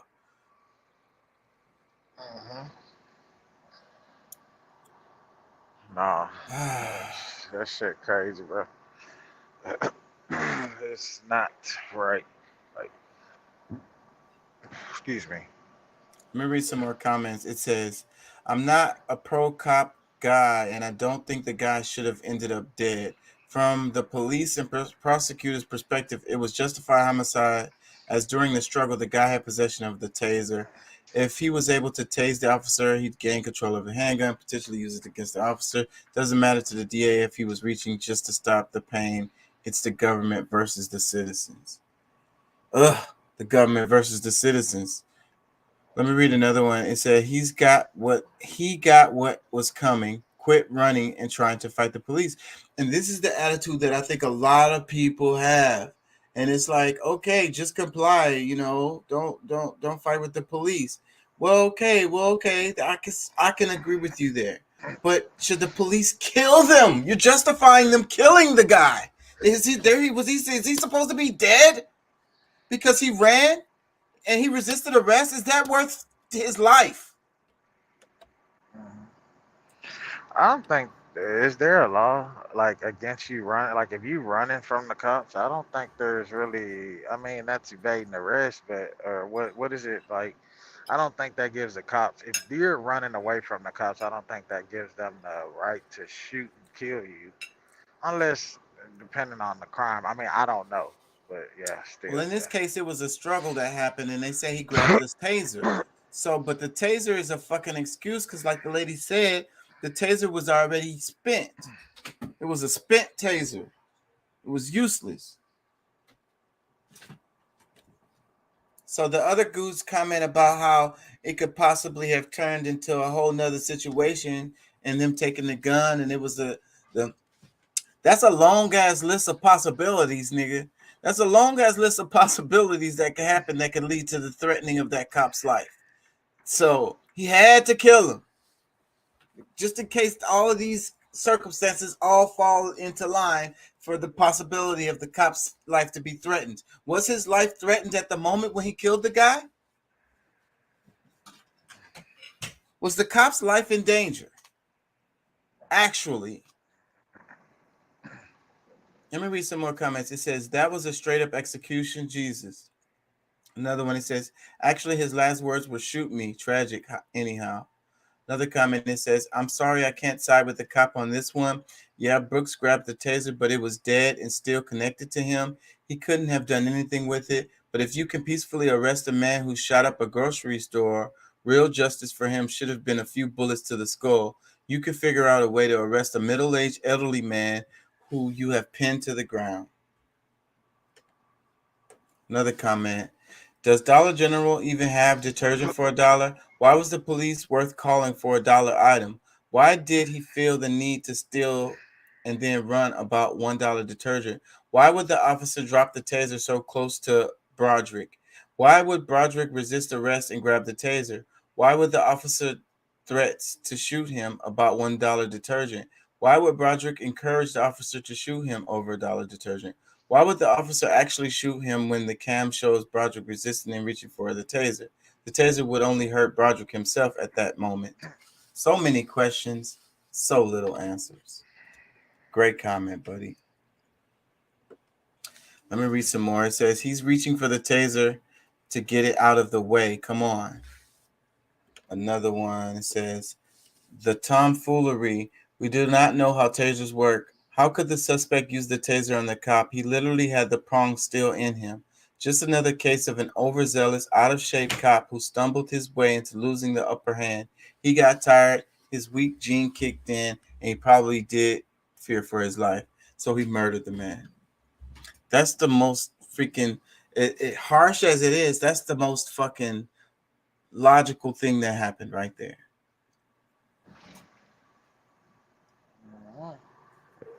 On another comment, it says, why did he place the taser on the ground in the first place? It isn't justified. He didn't secure his weapon. He shot him intentionally. Stealing $1 soap isn't a death sentence. Running away unarmed isn't a death sentence. If it was justified, he wouldn't be on leave. Police shouldn't be allowed to police themselves. And 16 to 21 weeks of training to be a police officer is not long enough. I was a correctional officer working in maximum facility with no gun or taser, just a baton with even more of a threat and risk to my life. Having 2 CO against hundreds of dangerous inmates per pod with one person in a booth to watch the cameras. Do better. What do you think about that, Deuce? Because, see, this person is talking from a CO point of view, and they're saying all I had is a baton. And, like, we dealt with worse. Yeah. Real criminals. Yeah, we did, but you know, these cops, they have the upper hand, dude. All they have to, a cop can lie no matter what and get away. Chicken can be a little bit salty. Not, it was great. See, I ate it all. My bad. Go ahead. Yeah. No, I'm just saying, bro. Like, cops get away with everything. Like, pretty much. Like, they can lie on camera, and they say, "Oh, well, we're not gonna." Like, they're on leave and still getting paid, and until they launch the investigation. Like, you see this shit all the time.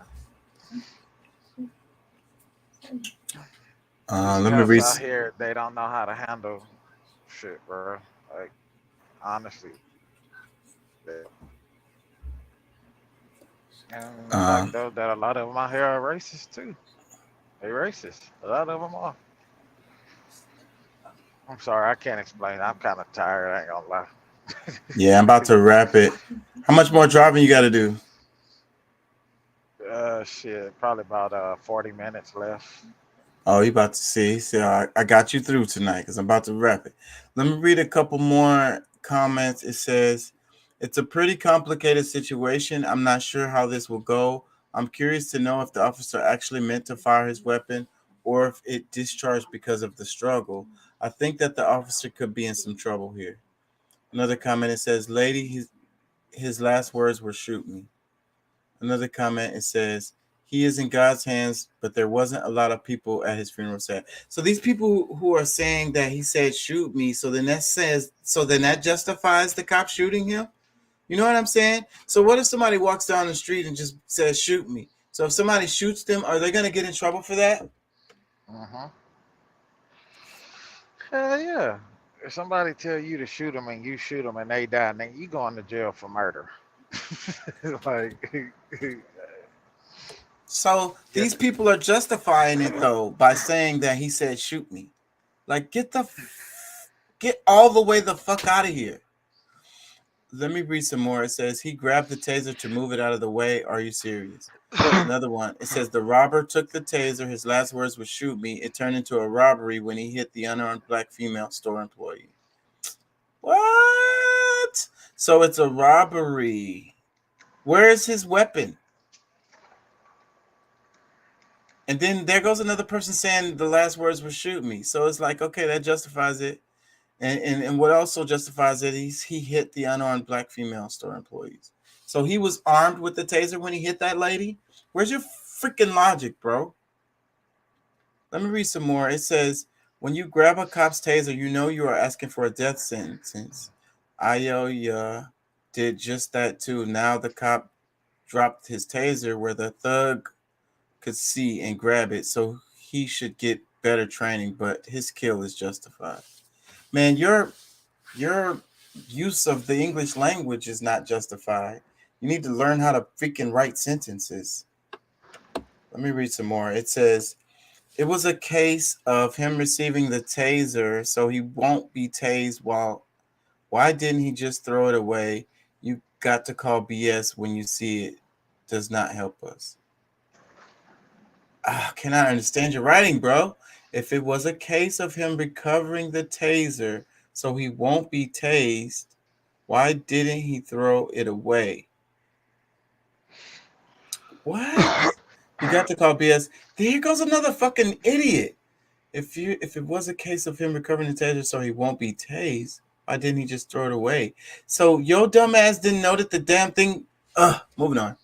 Grand jury so they can bury this in anonymity. Yeah, I was wondering about that because they were talking about Supreme Court or some shit. Or was that something else? Like, that's confusing. So what is the jurisdiction? Who's, and that's how they do. It'll get lost in fucking, I want to say arbitration, but that's not the word. It'll get lost in like administration. Look, here goes another comment. It says, play stupid games, win stupid prizes. So these people are totally okay with this. Like, okay, the guy made some bad mistakes. He's supposed to die. You're totally okay with that. You're like, if he dies, he dies. What if that was you or your family member or somebody you cared about? You're like, well, they shouldn't have did something stupid. I think it's your racism talking.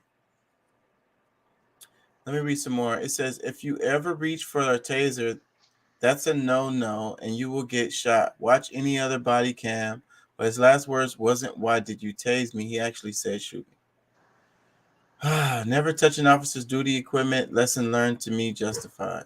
Ugh. Imagine that is a gun besides the guy. Makes you think, huh? Wouldn't you holster the gun or taser then cuff? See? The questions. Let's ask questions. You guys are so sure. You already got your mind made up on it. That's your racism. Let me read some more. It says, usual suspects doing the usual things. Yep. Just comply, people. Why is it so hard to understand? Good shooting justified. Oh, my God. I can't really fault the cop on this one. He tried to take the gun from the officer. Most police tasers have 2 shots in them for all you people saying it couldn't fire again. It had the freaking things in it. The fucking, what's the names was in him. It projects those things out. It says, let's not forget that he also hit or assaulted a store employee according to the 911 call. According to the 911 call. Do we know that happened? Even if it did, that justifies his death? How do you even know it happened? You're so sure it happened. Any other time, you're like, let's wait and see what if we don't really know the story. Let's find out. It says, he steals, he runs, he fights with cops, he goes for the taser. Okay, I'm done with this one.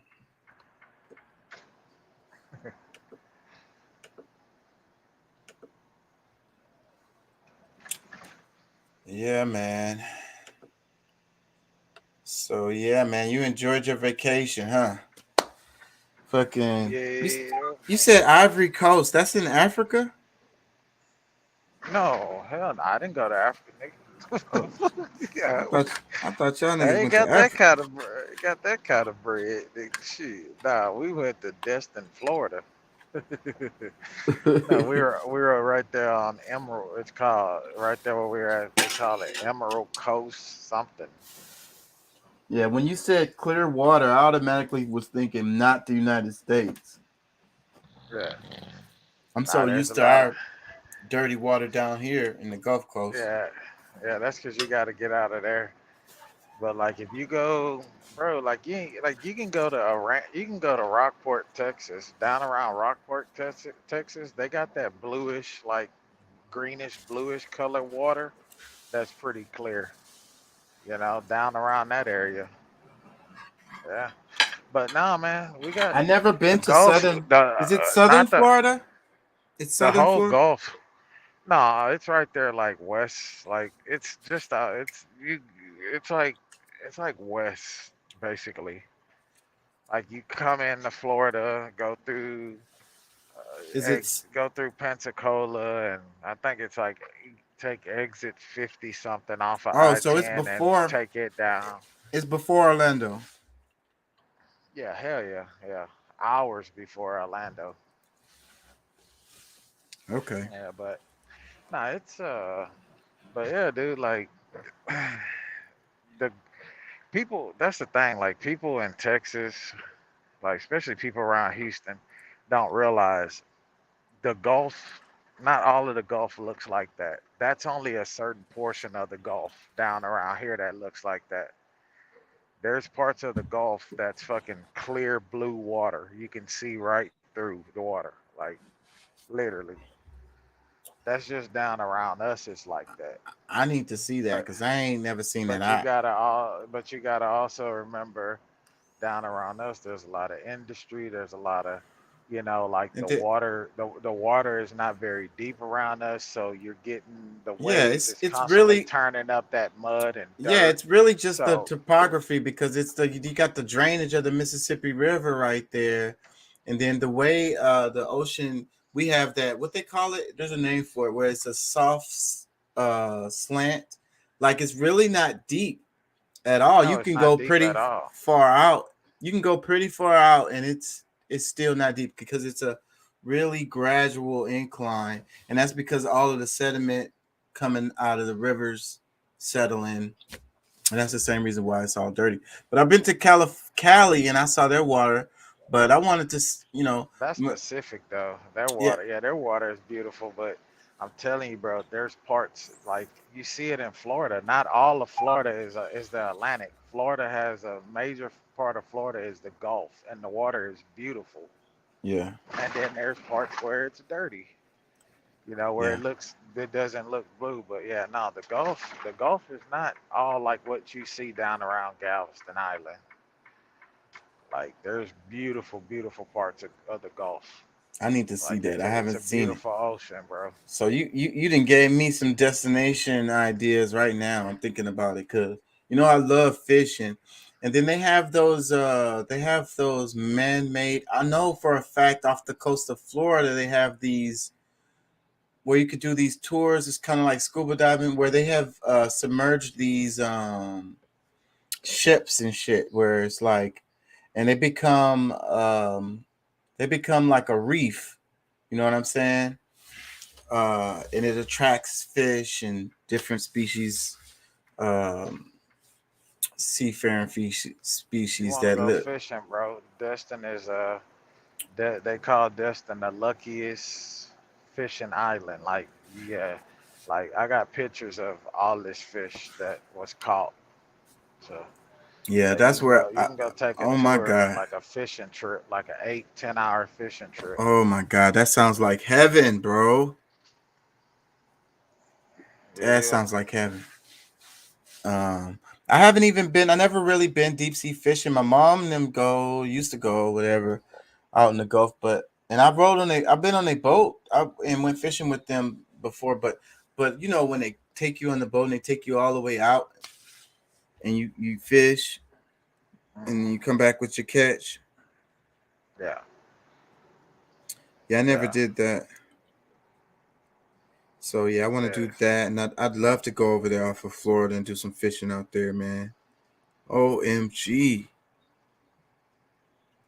I ain't gonna lie. For a trip like that, I swear I would want to go by myself because the kids ain't gonna enjoy. I'm want to be out there. You know what I mean? I love being out there. I can be out there for hours and I'm gonna have a good time. But if I have kids with me, that's gonna cause me to have to go in or whatever. Like, or I'm gonna have to, you know what I mean? Like, they're not gonna be feeling it the same way I am. Uh-huh. I might not. I might have to leave them somewhere. I don't know. How would that work out? Shit. If you're going on like an 8-hour fishing trip or something like that, bro, like you can leave them at the resort. There's shit to do at the resort, and then whoever you going on the fishing trip with, just be y'all out there. Yeah, that's shit. That sounds wonderful. That sounds great. Oh, anyways, man, I'm gonna have to wrap it. I'm tired. I'll be back tomorrow. Okay. I have whatever the videos. I don't think I played the videos that I sent y'all. Let me double check this right quick. But yeah, man. Did you Shit, it get to wasn't too. Huh? did you get to check out any of the stuff? I think Pat was sending some videos too. Did I send y'all? I don't even see nothing. I thought I sent y'all some shit. Okay, wait, I see them. They're just not big. Can't see what they are. It's just the damn link. And this may be between. Yeah. Oh yeah, the dollar. Yeah, I want to talk about that. The dollar is strong right now, and they thought it was gonna go down. Oh yeah, and we could talk about monkeypox. Yeah, I wanted to talk about that. So that's what we'll talk about tomorrow. The dollar, monkeypox. Where and how air pollution affects us. I wanted to talk about air pollution just because the other day, Pat, we talked about air pollution for a moment, and I kind of wanted to cover that just because Pat was talking like it's not a big deal. Busy week. First, Joe Biden landed with a to-do list. He made. And I think that we so concerned about what we put in our body, like what we eat and all of this. Shit, we need to think about what the hell we breathing in too, involuntarily. Yeah. Anyways. Yep. And we'll talk about more politics related to Putin is winning, bro. Anyways. I'm gonna wrap it.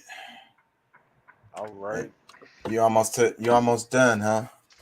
Yeah, shit, I'm good, bro. Normally this one time I put my I put my Shox headphones on and I jam out.